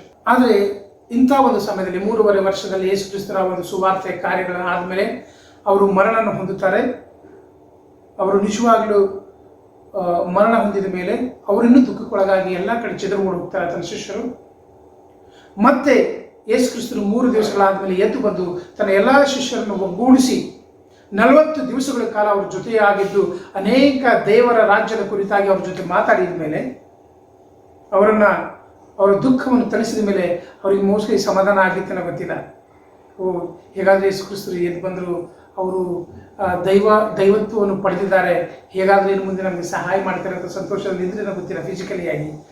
ಆದರೆ ಅಂಥ ಒಂದು ಸಮಯದಲ್ಲಿ ಯೇಸು ಕ್ರಿಸ್ತರು ಹೇಳ್ತಿದ್ದಾರೆ, ನಾನು ಹೋಗ್ತೀನಿ, ನಾನು ಹೋಗುವಂಥದ್ದು ನಿಮಗೆ ಹಿತವಾಗಿದೆ. ನನ್ನ ಮೊದಲನೇ ಅಂಶ, ನಾನು ಹೋಗುವಂಥದ್ದು ನಿಮಗೆ ಹಿತವಾಗಿದೆ. ಯೇಸು ಕ್ರಿಸ್ತರು ಈ ಲೋಕದಲ್ಲಿ ಅವರು ಇರುವಾಗ ಮಾಡಿರುವಂಥ ಕಾರ್ಯಗಳಿಗಿಂತ ನಿಜವಾಗ್ಲೂ ಯೇಸು ಕ್ರಿಸ್ತರು ಪರಲೋಕಕ್ಕೆ ಏರಿ ಹೋದ ನಂತರ ಆ ಸಹಾಯಕನನ್ನು ಕಳಿಸಿದ ಮೇಲೆ ಮಹತ್ತರವಾದಂಥ ಕಾರ್ಯಗಳನ್ನು ಮಾಡಿರುವಂಥದ್ದನ್ನು ನಾವು ನೋಡ್ತೇವೆ. ಯೇಸು ಕ್ರಿಸ್ತರು ತಮ್ಮ ಜೀವನ, ಆತನ ಮರಣ, ಆತನ ಪುನರುತ್ಥಾನವು ಈ ಲೋಕದಲ್ಲಿ ದೇವರ ಕಾರ್ಯಗಳನ್ನು ಮಾಡಲಿಕ್ಕೆ ನಾಂದಿಯಾಯಿತು. ಯೇಸು ಕ್ರಿಸ್ತರು 3.5 ವರ್ಷಗಳಲ್ಲಿ ಆ ಒಂದು ಇಸ್ರಾಯೇಲ್, ಒಂದು ಬೆತ್ಲೆಹೇಮ್ ಅಥವಾ ಆ ಒಂದು ಸುತ್ತಮುತ್ತಲಿನ ಸ್ಥಳಗಳಲ್ಲಿ ಮಾತ್ರ ಆತನ ಸುವಾರ್ತೆ ಸಾರಿದರು.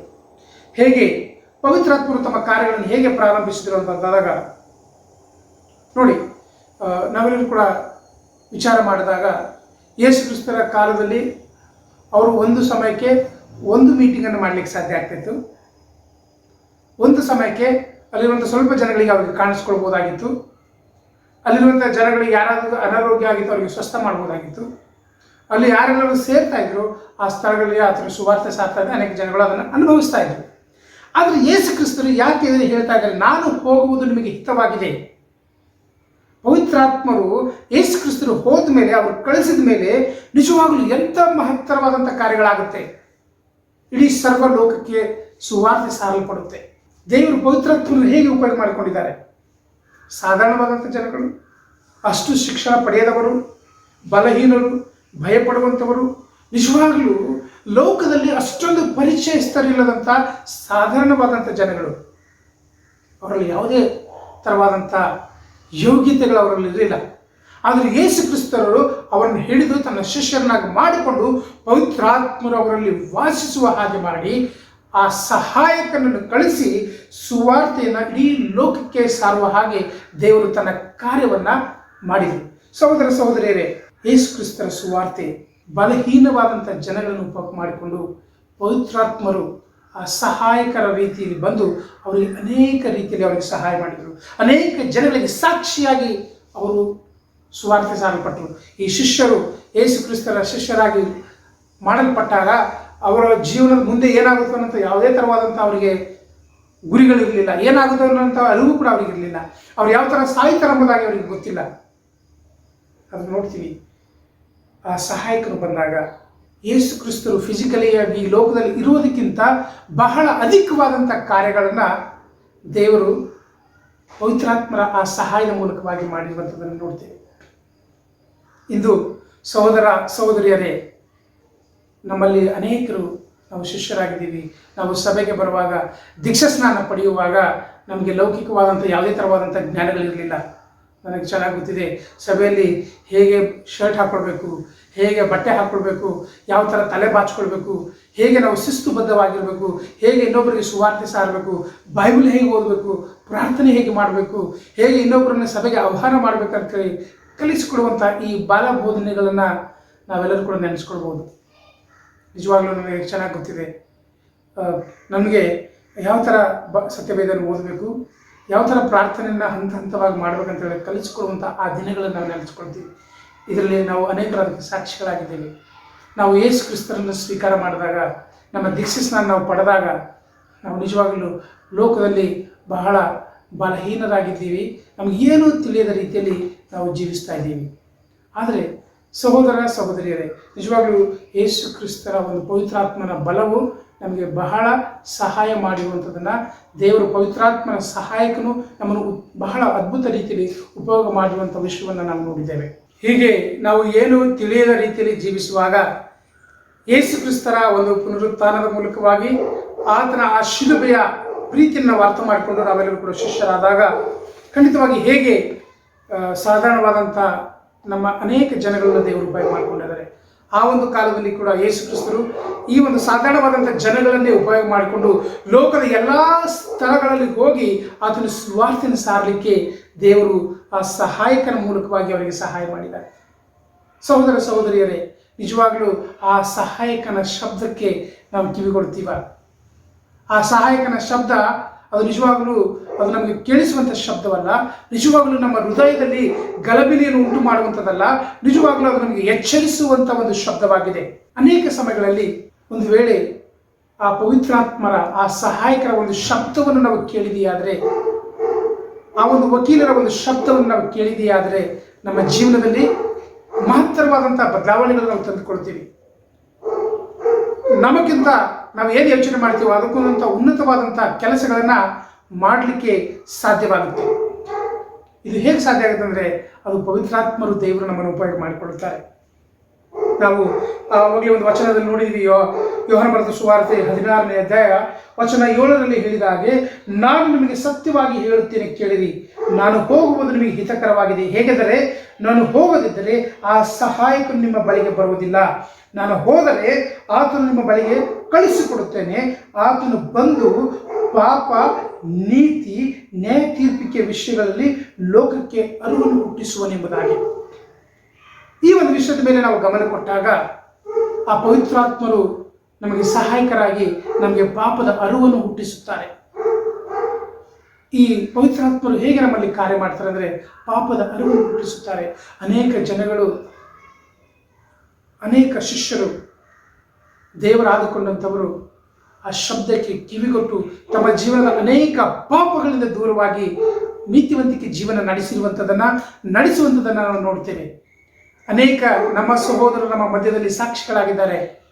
ಆ ನೀತಿಯ ನಿಮಿತ್ತವಾಗಿ ಅನೇಕ ಕಷ್ಟಗಳನ್ನು ಅನುಭವಿಸಿ ತಮಗಿರುವಂಥ ಕೆಲಸಗಳನ್ನು ಕಳ್ಕೊಂಡಿರುವಂಥದ್ದನ್ನು ನೋಡ್ತೇವೆ. ಆ ಪವಿತ್ರಾತ್ಮನ ಶಬ್ದಕ್ಕೆ ಕಿವಿಗೊಟ್ಟು ಅನೇಕರು ನಿಜವಾಗಲೂ ಯಾವುದು ಸತ್ಯವಾಗಿದೆಯೋ ಆ ಸತ್ಯದ ಪರವಾಗಿ ಮಾತಾಡಿ ಅನೇಕರು ಸಮಾಜದಲ್ಲಿ ಬಹಳ ಅವರು ಮಾಡುವಂಥ ಕೆಲಸಗಳಲ್ಲಿ ಅವರ ಕುಟುಂಬಗಳಲ್ಲಿ ಅನೇಕ ಥರವಾದಂಥ ಹಿಂಸೆಗೆ ಒಳಗಾಗಿರುವಂಥದ್ದನ್ನು ನಾವು ನೋಡ್ತೀವಿ. ಇದು ಪವಿತ್ರಾತ್ಮರ ಒಂದು ಕೆಲಸವಾಗಿದೆ. ಸಹೋದರ ಸಹೋದರಿ, ನಿಜವಾಗಲೂ ಆ ಪಾಪದ ಅರಿವು ನಮಗೆ ಬರ್ತಾ ಇದೆಯಾ? ಅನೇಕ ಸಮಯಗಳಲ್ಲಿ ಶಿಷ್ಯರಾದಂಥ ನಾವುಗಳು ಪಾಪದ ಜೊತೆಯಲ್ಲಿ ಜೀವಿಸ್ತಾ ಇದ್ದೀವ. ಒಂದು ವೇಳೆ ಆ ಥರ ಜೀವಿಸ್ತಾ ಇದ್ದೀವಿ ಅಂತಂದರೆ ಆ ಪವಿತ್ರಾತ್ಮನ ಶಬ್ದಕ್ಕೆ ನಾವು ಕಿವಿಗೊಡ್ತಾ ಇಲ್ಲ. ಇಂಥ ಒಂದು ಅದ್ಭುತವಾದಂಥ ಕಾರ್ಯಗಳನ್ನು ಪವಿತ್ರಾತ್ಮರು ಮಾಡಿದ್ದಾರೆ ತನ್ನ ಸಾಧಾರಣವಾದಂಥ ಜನಗಳು. ನಾವು ನೋಡ್ತೀವಿ ಅಪೊಸ್ತಲರ ಕೃತ್ಯ 2ನೇ ಅಧ್ಯಾಯದಲ್ಲಿ ಆ ಪವಿತ್ರಾತ್ಮರು, ಆ ಸಹಾಯಕರು ಹೇಗೆ ಸಾಧಾರಣವಾದಂಥ ಆ ಪೇತ್ರನನ್ನು ಉಪಯೋಗ ಮಾಡಿಕೊಂಡಿರುವಂಥ ಒಂದು ವಿಧವನ್ನು ನೋಡಿದಾಗ ನಿಜವಾಗ್ಲೂ 3,000 ಜನಗಳ ಹೃದಯದಲ್ಲಿ ಅವರು ಹೇಳಿದಂಥ ಆ ದೇವರ ವಾಕ್ಯಗಳು ಅವರ ಹೃದಯದಲ್ಲಿ ಬಹಳ ನಟ್ಟಂತಾಯಿತು ಎಂಬುದಾಗಿ ವಾಕ್ಯದಲ್ಲಿ ನೋಡ್ತೀವಿ. ಅಲುಗು ನಟ್ಟಂತಾಯಿತು, ಬಹಳ ನೋವಾಯಿತು. ಹಾಗಾದರೆ ನಾವು ಏನು ಮಾಡಬೇಕು ಎಂಬುದಾಗಿ ಅವರು ಕೇಳುವಾಗ ಅನೇಕ ಜನಗಳು, ಸುಮಾರು 3,000ಕ್ಕಿಂತ ಅಧಿಕ ಜನಗಳು ಒಂದು ದೇವರ ವಾಕ್ಯವನ್ನು ಯೇಸು ಕ್ರಿಸ್ತನ ತನ್ನ ದೇವರಾಗಿ ಅವರು ಸ್ವೀಕಾರ ಮಾಡಿರುವಂಥದ್ದನ್ನು ನಾವು ನೋಡ್ತೇವೆ. ಇದು ನಿಜವಾಗ್ಲೂ ಆ ಪವಿತ್ರಾತ್ಮರ ಒಂದು ಸಹಾಯ ನಮ್ಮೆಲ್ಲರಿಗೂ ಕೂಡ ಇದೆ. ಎಷ್ಟು ಜನ ನಾವು ಪ್ರಾಮಾಣಿಕರಾಗಿ ಜೀವನ ಮಾಡ್ತಾ ಇದ್ದೀವಿ? ಆ ಒಂದು ಪವಿತ್ರಾತ್ಮರಿಗೆ ನಾವು ನಿಜವಾಗಲೂ ರೆಸ್ಪಾಂಡ್ ಮಾಡ್ತಾ ಇದ್ದೀವ? ಆ ಸಹಾಯಕರನ್ನು ನಮ್ಮ ಜೀವನದಲ್ಲಿ ಕಾರ್ಯ ಮಾಡಲಿಕ್ಕೆ ನಾವು ಅನುವು ಮಾಡಿಕೊಳ್ತಾ ಇದ್ದೀವ? ಸಹೋದರ ಸಹೋದರಿಯರೇ, ನಾವೆಲ್ಲರೂ ಕೂಡ ಈ ವಿಷಯದ ಮೇಲೆ ಗಮನ ಕೊಡೋಣ. ಮೊದಲನೇ ಯೋಹಾನ ಮೊದಲನೇ ಅಧ್ಯಾಯ ವಚನ 5ರಿಂದ 8ರವರೆಗೆ ಹೀಗೆ ಹೇಳುತ್ತೆ. ದಯಮಾಡಿ ಈ ಒಂದು ವಾಕ್ಯನ ಓದಿ. ಮೊದಲನೇ ಯೋಹಾನ 1ನೇ ಅಧ್ಯಾಯ ವಚನ 5ರಿಂದ 8ರವರೆಗೆ. ನಾವು ಆತನಿಂದ ಕೇಳಿ ನಿಮಗೆ ತಿಳಿಸುವ ವಾರ್ತೆ ಯಾವುದೆಂದರೆ, ದೇವರು ಬೆಳಕಾಗಿದ್ದಾನೆ ಮತ್ತು ಆತನಲ್ಲಿ ಎಷ್ಟು ಮಾತ್ರವೂ ಕತ್ತಲೆಯಿಲ್ಲ ಎಂಬುದೇ. ನಾವು ದೇವರ ಸಂಗಡ ಅನ್ಯೋನ್ಯತೆಯುಳ್ಳವರಾಗಿದ್ದೇವೆಂದು ಹೇಳಿ ಕತ್ತಲೆಯಲ್ಲಿ ನಡೆದರೆ ಸುಳ್ಳಾಡುವವರಾಗಿದ್ದೇವೆ, ಸತ್ಯವನ್ನರಿಸುವವರಲ್ಲ. ಆದರೆ ಆತನು ಬೆಳಕಿನಲ್ಲಿರುವಂತೆಯೇ ನಾವು ಬೆಳಕಿನಲ್ಲಿ ನಡೆದರೆ ನಾವು ಒಬ್ಬರ ಸಂಗಡಲೊಬ್ಬರು ಅನ್ಯೋನ್ಯತೆಯಲ್ಲಿದ್ದೇವೆ. ಮತ್ತು ಆತನ ಮಗನಾದ ಯೇಸುವಿನ ರಕ್ತವು ಸಕಲ ಪಾಪವನ್ನು ನಿವಾರಣೆ ಮಾಡಿ ನಮ್ಮನ್ನು ಶುದ್ಧಿ ಮಾಡುತ್ತದೆ. ನಮ್ಮಲ್ಲಿ ಪಾಪವಿಲ್ಲವೆಂದು ನಾವು ಹೇಳಿದರೆ ನಮ್ಮನ್ನು ನಾವೇ ಮೋಸಪಡಿಸಿಕೊಳ್ಳುತ್ತೇವೆ ಮತ್ತು ಸತ್ಯವೆಂಬುದು ನಮ್ಮಲ್ಲಿಲ್ಲ. ಆಮೇನ್. ಇಲ್ಲಿ ಯೋಹಾನನ ಪತ್ರಿಕೆಯಲ್ಲಿ ಹೀಗೆ ಬರೀತಾ ಇದ್ದಾನೆ, ಪವಿತ್ರಾತ್ಮರು ನಮಗೆ ಸಹಾಯಕರಾಗಿದ್ದು, ವಕೀಲರಾಗಿದ್ದು, ಯೇಸು ಕ್ರಿಸ್ತರು ಹೇಳಿರುವಂಥ ದೇವರ ವಾಕ್ಯಗಳ ಮೂಲಕವಾಗಿ ನಮ್ಮನ್ನು ಎಚ್ಚರಿಸುತ್ತಾರೆ, ನಾವು ನಡೆಯಬೇಕಾದಂಥ ಮಾರ್ಗವನ್ನು ಸ್ಪಷ್ಟಪಡಿಸುತ್ತಾರೆ ಎಂಬುದಾಗಿ ನೋಡ್ತೀವಿ. ಇಲ್ಲಿ ಅದನ್ನು ಹೇಳ್ತಾ ಇದ್ದಾರೆ, ನಮಗೆ ಪಾಪದ ಅರಿವನ್ನು ಹುಟ್ಟಿಸುತ್ತಾರೆ ಆ ಪವಿತ್ರಾತ್ಮರು. ಹಾಗಾದರೆ ಆತನ ಸುವಾರ್ತೆಯನ್ನು ಕೇಳಿದಂಥ ನಾವುಗಳು ಬೆಳಕಿನಲ್ಲಿ ನಡೆಯುವವರಾಗಿರಬೇಕು, ಎಷ್ಟು ಮಾತ್ರಕ್ಕೂ ಕತ್ತಲೆಯಲ್ಲಿ ಇಲ್ಲ ಎಂಬುವಂಥದ್ದೇ. ನಾವು ದೇವರ ಸಂಗಡ ಅನ್ಯೋನ್ಯವಾಗಿರುವವರಾಗಿದ್ದೇವೆ ಎಂದು ಹೇಳಿ ಕತ್ತಲೆಯಲ್ಲಿ ನಡೆದರೆ ನಾವು ಸುಳ್ಳುಗಾರರಾಗಿದ್ದೇವೆ. ನಾನು ದೇವರ ಮಗ, ನಾನು ಯೇಸು ಕ್ರಿಸ್ತರ ಶಿಷ್ಯ, ನಾನು ನಿಜವಾಗೊಬ್ಬ ಕ್ರೈಸ್ತನಾಗಿದ್ದೀನಿ ಅಂತೇಳಿ ಹೇಳಿಕೊಂಡು ಆ ಕತ್ತಲೆಯಲ್ಲಿ ನಡೆದರೆ, ಅಂದರೆ ಪಾಪಕ್ಕೆ ಸಂಬಂಧವಾದಂಥ ವಿಷಯಗಳನ್ನು ನಾವು ಮಾಡಿದೆ ಆದರೆ ನಿಜವಾಗಲೂ ದೇವರು ಕೊಟ್ಟಂಥ ಆ ಸಹಾಯಕನ, ಆ ಒಂದು ವಕೀಲನ ಮಾತನ್ನು ನಾವು ಕೇಳ್ತಾ ಇಲ್ಲ, ದೇವರ ಶಬ್ದಕ್ಕೆ ನಾವು ಕಿವಿ ಕೊಡ್ತಾರೆ ಎಂಬುದಾಗಿ ಇಲ್ಲಿ ತನ್ನ ಪತ್ರಿಕೆಯಲ್ಲಿ ಯೋಹಾನನು ಬರೀತಾ ಇದ್ದಾರೆ. ಸಹೋದರ ಸಹೋದರಿಯರೇ, ನಿಜವಾಗಲೂ ಬಹಳ ದೊಡ್ಡದಾದಂಥ ಒಂದು ವಿಷಯ ಏನಂದರೆ, ದೇವರು ನಮ್ಮ ಒಳಗಡೆ ಜೀವಿಸ್ತಾ ಇದ್ದಾರೆ. ನಮ್ಮೆಲ್ಲರಿಗೂ ಕೂಡ ಗೊತ್ತಿದೆ, ಸತ್ಯವೇದದಲ್ಲಿ ಅನೇಕ ವಾಕ್ಯಗಳಲ್ಲಿ ದೇವರ ನಮ್ಮ ಹೃದಯದಲ್ಲಿ, ಮೊದಲನೇ ಕೊರಿಂಥ್ಯ 15ನೇ ಅಧ್ಯಾಯದಲ್ಲಿ ನಾವು ನೋಡ್ತೀವಿ, ಆತನು ನಮ್ಮಲ್ಲಿ ವಾಸ ಮಾಡ್ತಾ ಇದ್ದಾನೆ. ಈ ದೇಹ ಅನ್ನೋದು ಆತನ ಗರ್ಭಗುಡಿಯಾಗಿದೆ, ಆತ ನಮ್ಮಲ್ಲಿ ವಾಸಿಸುತ್ತಾನೆ. ಅದು ಹೇಗೆಂದರೆ ಪವಿತ್ರಾತ್ಮರ ಮೂಲಕವಾಗಿ ನಮಗೆ ಸಹಾಯಕರ ರೀತಿಯಲ್ಲಿ ನಮ್ಮ ಒಳಗಡೆ ಜೀವಿಸ್ತಾ ಇದ್ದಾರೆ. ನಮಗೆ ಬೇಕಾದಂಥ ಲೋಕದ ಜೀವನದಲ್ಲಿ ನಾವು ನಡಿಬೇಕಾದಂಥ ಮಾರ್ಗಗಳನ್ನು ಆತ ನಮಗೆ ತಿಳಿಯಪಡಿಸುತ್ತಾರೆ. ನಿಜವಾಗಲೂ ಅನೇಕ ಸಮಯಗಳಲ್ಲಿ ನಮಗೆ ಬದಲಾವಣೆ ಆಗಲಿಕ್ಕೆ ನಮಗೆ ಮನಸ್ಸಿರುತ್ತೆ. ನಾವು ಲೋಕದಲ್ಲಿ ನೋಡಿದಾಗ ಒಬ್ಬ ಕೋಚನ್ನು ನೇಮಕ ಮಾಡ್ಕೊಳ್ತಾರೆ. ಯಾವುದೇ ಒಂದು ವಿಷಯದಲ್ಲಿ ಪರಿಣಿತಿ ಹೊಂದಬೇಕಾಗಿದೆ ಅಂದರೆ, ಫಾರ್ ಎಕ್ಸಾಂಪಲ್ ಕ್ರಿಕೆಟ್ ಆಡ್ತಾ ಇದ್ದಾರೆ, ಫುಟ್ಬಾಲ್ ಆಡ್ತಾ ಇದ್ದಾರೆ ಅಂದರೆ ಅವರಿಗೆ ಕೋಚರ್ ಬೇಕಾಗುತ್ತೆ. ಹೇಗೆ ಬಾಲನ್ನು ಒದೆಯಬೇಕು, ಅಥವಾ ಬ್ಯಾಟನ್ನು ಯಾವ ಥರ ಬೀಸಬೇಕು, ಅಥವಾ ಬಾಲ್ ಹೇಗೆ ಹಾಕಬೇಕು, ಅಥವಾ ಫೀಲ್ಡಿಂಗ್ ಯಾವ ಥರ ಮಾಡಬೇಕು ಅನ್ನೋದಕ್ಕೆ ಅನೇಕ ಈ ಆಟಗಳಲ್ಲಿ ನಾವು ಅದರಲ್ಲಿ ಪರಿಣಿತಿ ಹೊಂದಬೇಕಾಗಿದೆ ಅಂದರೆ ಅದಕ್ಕೆ ಕೋಚ್ ಬೇಕಾಗುತ್ತೆ. ಈ ಲೌಕಿಕವಾದಂಥ ಕೋಚ್ಗಳು ಹೇಗಿರ್ತಾರೆ ಅಂದರೆ ಕೆಲವೊಂದು ಸಲ ನಮಗೆ ಬಹಳ ಒತ್ತಾಯಪೂರ್ವಕವಾಗಿ ಡಿಸಿಪ್ಲಿನ್ ಮಾಡ್ತಾರೆ, ನೀನು ಹೀಗೆ ಮಾಡಬೇಕು. ಅದು ಕೆಲವೊಂದು ಸಲ ನಾವು ಮನಸ್ಸು ಇರೋದಿಲ್ಲ, ಆದರೂ ಅವರು ಒತ್ತಾಯದ ಮೇರೆಗೆ ಅದನ್ನು ಮಾಡಿಬಿಟ್ಟು ಕೆಲವೊಂದು ಸಲ ಶಿಸ್ತುಬದ್ಧವಾದಂಥ ಜೀವನವನ್ನು ಅವರು ನಡೆಸ್ತಾರೆ. ಆದರೆ ದೇವರ ಪವಿತ್ರಾತ್ಮನ ಆ ರೀತಿಯಾಗಿ ನಮಗೆ ಒತ್ತಾಯ ಮಾಡುವುದಿಲ್ಲ, ನಾನು ಮಾಡಲೇಬೇಕು ಅನ್ನೋ ರೀತಿಯಲ್ಲಿ ಅವರು ಕಂಪಲ್ಷನ್ ನಮಗೆ ಮಾಡೋದಿಲ್ಲ. ದೇವವಾಕ್ಯ ಹೇಳುತ್ತೆ, ಆತನು ನಮಗೆ ಸಹಾಯಕನಾಗಿದ್ದು ಮಾರ್ಗದರ್ಶನ ಮಾತ್ರ ಮಾಡ್ತಾರೆ. ದೇವರ ಒಂದು ಮಾರ್ಗದರ್ಶನವು, ದೇವರ ಸಹಾಯವು ಈ ಲೋಕದಲ್ಲಿರುವಂಥ ಒಬ್ಬ ತರಬೇತುದಾರನ ರೀತಿಯಲ್ಲಿ ಪವಿತ್ರಾತ್ಮ ನಮಗೆ ಸಹಾಯ ಮಾಡುವುದಿಲ್ಲ. ಸಹೋದರ ಸಹೋದರಿ, ಕೆಲವೊಂದ್ಸಲ ನಾವು ಅಂದ್ಕೊಳ್ಬೋದು, ದೇವರು ನನ್ನ ಒಳಗಡೆ ಇದ್ದಾರೆ ಅಂದರೆ ಯಾಕೆ ನಾನು ಪಾಪ ಮಾಡ್ತಾ ಇದ್ದೀನಿ, ಯಾಕೆ ನಾನು ತಪ್ಪು ಮಾಡ್ತಾ ಇದ್ದೀನಿ, ಯಾಕೆ ನಾನು ಬಲಹೀನನಾಗಿದ್ದೀನಿ ಅಂತೇಳಿ. ನಾವು ಯಾವಾಗ ಪವಿತ್ರಾತ್ಮನ ಶಬ್ದಕ್ಕೆ ಕಿವಿ ಕೊಡುತ್ತೇವೋ ಅದು ನಮ್ಮನ್ನು ಮೋಟಿವೇಟ್ ಮಾಡುತ್ತೆ, ಉತ್ತೇಜಿಸುತ್ತೆ. ಆದರೆ ಯಾವತ್ತೂ ಕೂಡ ನಮಗೆ ಒತ್ತಾಯ ಮಾಡೋದಿಲ್ಲ, ಫೋರ್ಸ್ ಮಾಡೋದಿಲ್ಲ, ನೀವು ಮಾಡಲೇಬೇಕು ಅನ್ನೋ ರೀತಿಯಲ್ಲಿ.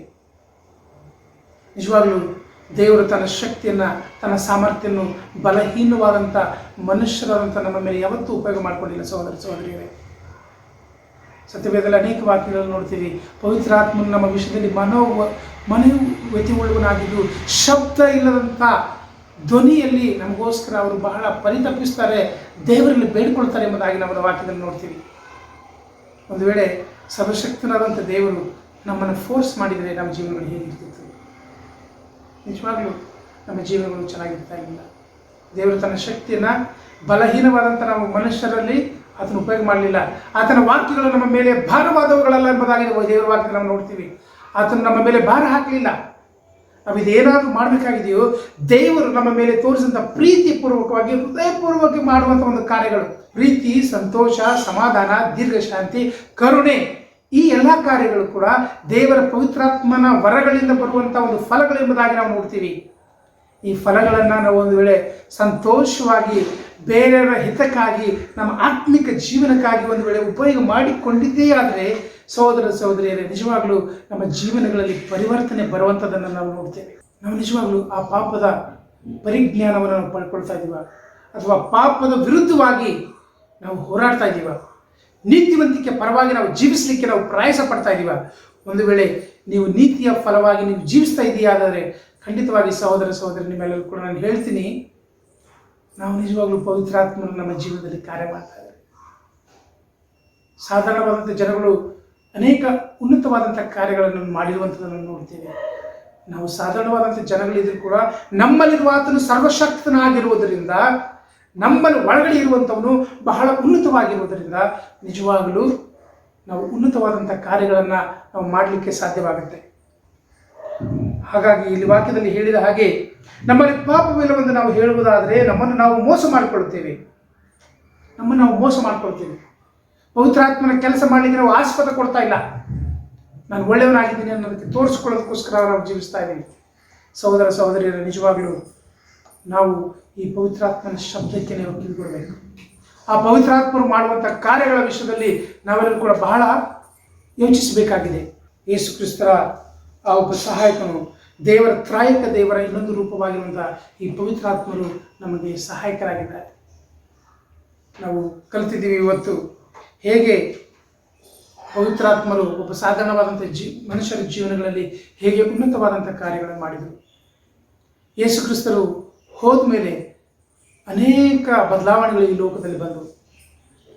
ಸರ್ವಲೋಕಕ್ಕೆ ಸುವಾರ್ತೆ ಸಾರಲ್ಪಡಿತು. ಆ ಪವಿತ್ರಾತ್ಮನ ಮೂಲಕವಾಗಿ ಇವತ್ತು ಭಾರತದಲ್ಲಿ ನಾವೆಲ್ಲರೂ ಕೂಡ ಕ್ರೈಸ್ತರಾಗಿದ್ದೀವಿ. ಕಾರಣ ಏನಂದರೆ ಆ ಪವಿತ್ರಾತ್ಮರು ಆ ಸಾಧಾರಣವಾದಂಥ ಜನಗಳನ್ನು ಉಪಯೋಗ ಮಾಡಿಕೊಂಡು ನಮ್ಮ ಜೀವನದ ಬದಲಾವಣೆಗೆ ಆ ಪವಿತ್ರಾತ್ಮರು ನಮಗೆ ಸಹಾಯಕರಾಗಿದ್ದರು.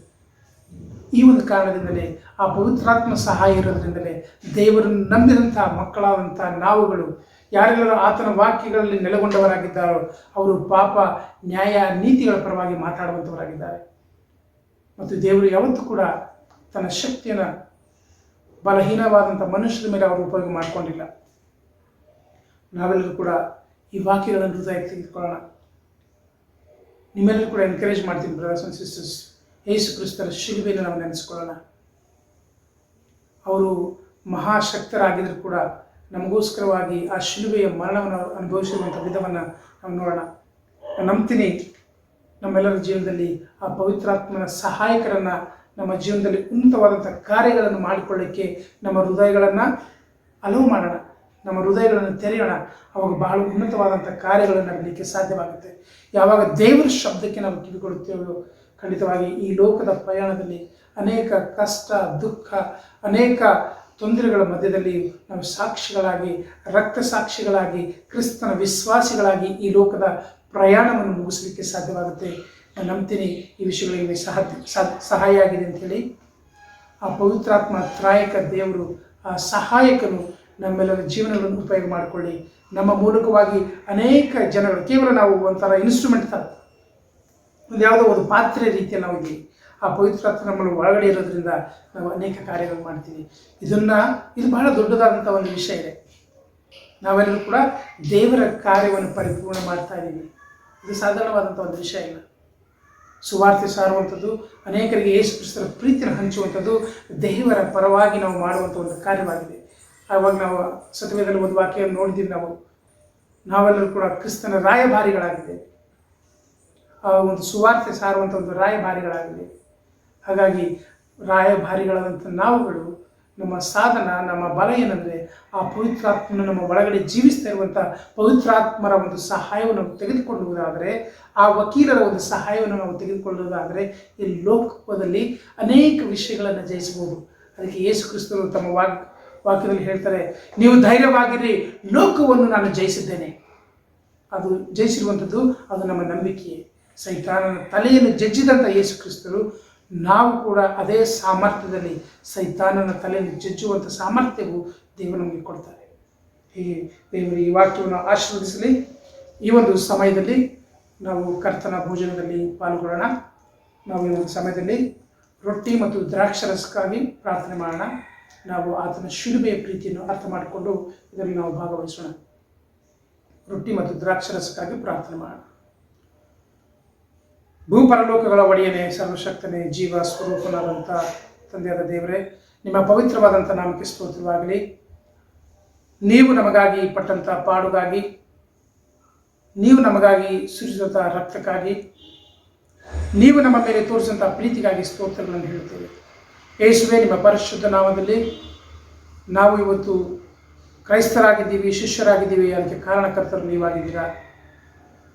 ನೀವು ನಮ್ಮ ಜೀವನದಲ್ಲಿ ಮಾಡಿದಂಥ ಎಲ್ಲ ತ್ಯಾಗಕ್ಕಾಗಿ, ನೀವು ನಮ್ಮ ಜೀವನದಲ್ಲಿ ಮಾಡಿದಂಥ ಎಲ್ಲ ಉಪಕಾರಗಳಿಗೆ ಸ್ತೋತ್ರ ಹೇಳುತ್ತಾ, ರೊಟ್ಟಿ ಮತ್ತು ದ್ರಾಕ್ಷರಸ ತೆಗೆದುಕೊಳ್ಳುವಾಗ ನಮ್ಮನ್ನು ಶುದ್ಧಪಡಿಸಿ ಸ್ಥಿರಪಡಿಸಬೇಕಂತ ಬೇಡುತ್ತಾ, ಯೇಸು ಕ್ರಿಸ್ತರ ದಿವ್ಯನಾಮದಲ್ಲಿ ಬೇಡಿದೀವಿ ಪರಲೋಕದ ಜೀವನ ತಂದೆ, ಆಮೆನ್.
ನೋಡದೆ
ಪ್ರೀತಿಯ ಸಹೋದರ ಸಹೋದರಿಯರೇ, ಈಗ ನಾವು ದೇವರ ವಾಕ್ಯವನ್ನು ಕೇಳಿದ್ದೇವೆ. ಈ ವಾಕ್ಯಗಳನ್ನು ನಮ್ಮ ಜೀವನದಲ್ಲಿ ಅಳವಡಿಸಿಕೊಂಡು ನಾವು ಉತ್ತಮವಾದ ಜೀವನವನ್ನು ಮಾಡುವುದಕ್ಕೆ ನಾವು ಮುಂದೆ ಹೋಗೋಣ. ದೇವರು ನಮ್ಮನ್ನು ದಾರಿ ನಡೆಸ್ತಾರೆ. ಆಮೆನ್. ನಾವು ಪ್ರಾರ್ಥಿಸೋಣ. ಪ್ರೀತಿಯಾದ ದೇವರೇ, ಸ್ತೋತ್ರವಾಗಲಿ ಸ್ವಾಮಿ. ದೇವರೇ, ಈ ದಿನದಲ್ಲಿ ಸ್ವಾಮಿ ನೀವು ಮಾತನಾಡಿದಂಥ ವಾಕ್ಯಗಳು ಸ್ವಾಮಿ ನಮ್ಮ ಜೀವನದಲ್ಲಿ ತುಂಬ ಅದ್ಭುತವಾಗಿದೆ ತಂದೆ. ತುಂಬ ಜ್ಞಾನವಾಗಿದೆ, ನಿಜವಾದ ವಾಕ್ಯಗಳಾಗಿದೆ. ನಿಜವಾಗಲೂ ಸ್ವಾಮಿ ನಾವು ಈ ರೀತಿಯಾಗಿ ಜೀವನ ಮಾಡಬೇಕಾಗಿದೆ. ನಮಗೆ ಬಲ ಕೊಟ್ಟು ನಡೆಸಿ ಸ್ವಾಮಿ. ದೇವರೇ, ಉತ್ತಮವಾದ ಒಂದು ಜೀವನ ಮಾಡೋದಕ್ಕೆ ನಮಗೆ ಎಲ್ಲ ರೀತಿಯಾದ ಆಶೀರ್ವಾದ ಮಾಡಿ ಸ್ವಾಮಿ. ಒಳ್ಳೆಯ ಉದಾಹರಣೆಯಾಗಿ ಜೀವಿಸೋದಕ್ಕೆ ಒಬ್ರಿಗೊಬ್ಬರು ಸ್ವಾಮಿ ಪ್ರೋತ್ಸಾಹ ನೀಡಿಕೊಂಡು ಒಬ್ರಿಗೊಬ್ಬರು ಸಹಾಯಗಳನ್ನು ಮಾಡಿಕೊಂಡು ದೇವರೇ, ನಾವು ಬರೀ ಮಾತಲ್ದಿರ ನಮ್ಮ ಕ್ರಿಯೆಗಳ ಮೂಲಕ ಜೀವನವನ್ನು ಮಾಡೋದಕ್ಕೆ ಸಹಾಯ ಮಾಡಿ ಅಂತ ಪ್ರಾರ್ಥಿಸ್ಕೊಳ್ತೇನೆ. ಇವತ್ತು ಕೊಟ್ಟಂಥ ವಾಕ್ಯಗಳಿಗಾಗಿ ಭಾಳ ಧನ್ಯವಾದಗಳು ದೇವರೇ. ಪ್ರತಿಯೊಂದು ವಿಷಯಗಳಿಗಾಗಿ ನಾವು ಎಲ್ಲ ವಿಷಯಗಳು ನಾವು ನಿಮ್ಮ ಕೈಯಲ್ಲಿ ಒಪ್ಪಿಸ್ತೇನೆ ಸ್ವಾಮಿ. ನೀವೇ ದಾರಿ ನಡೆಸಿ ಅಂತ ನಾನು ಬೇಡ್ಕೊಳ್ತಾ ನಿಮ್ಮ ಒಬ್ಬನೇ ಕುಮಾರನಾದ ಯೇಸು ಕ್ರಿಸ್ತನ ನಾಮದಲ್ಲಿ ಬೇಡ್ಕೊಳ್ತಂದೆ. ಆಮೆನ್.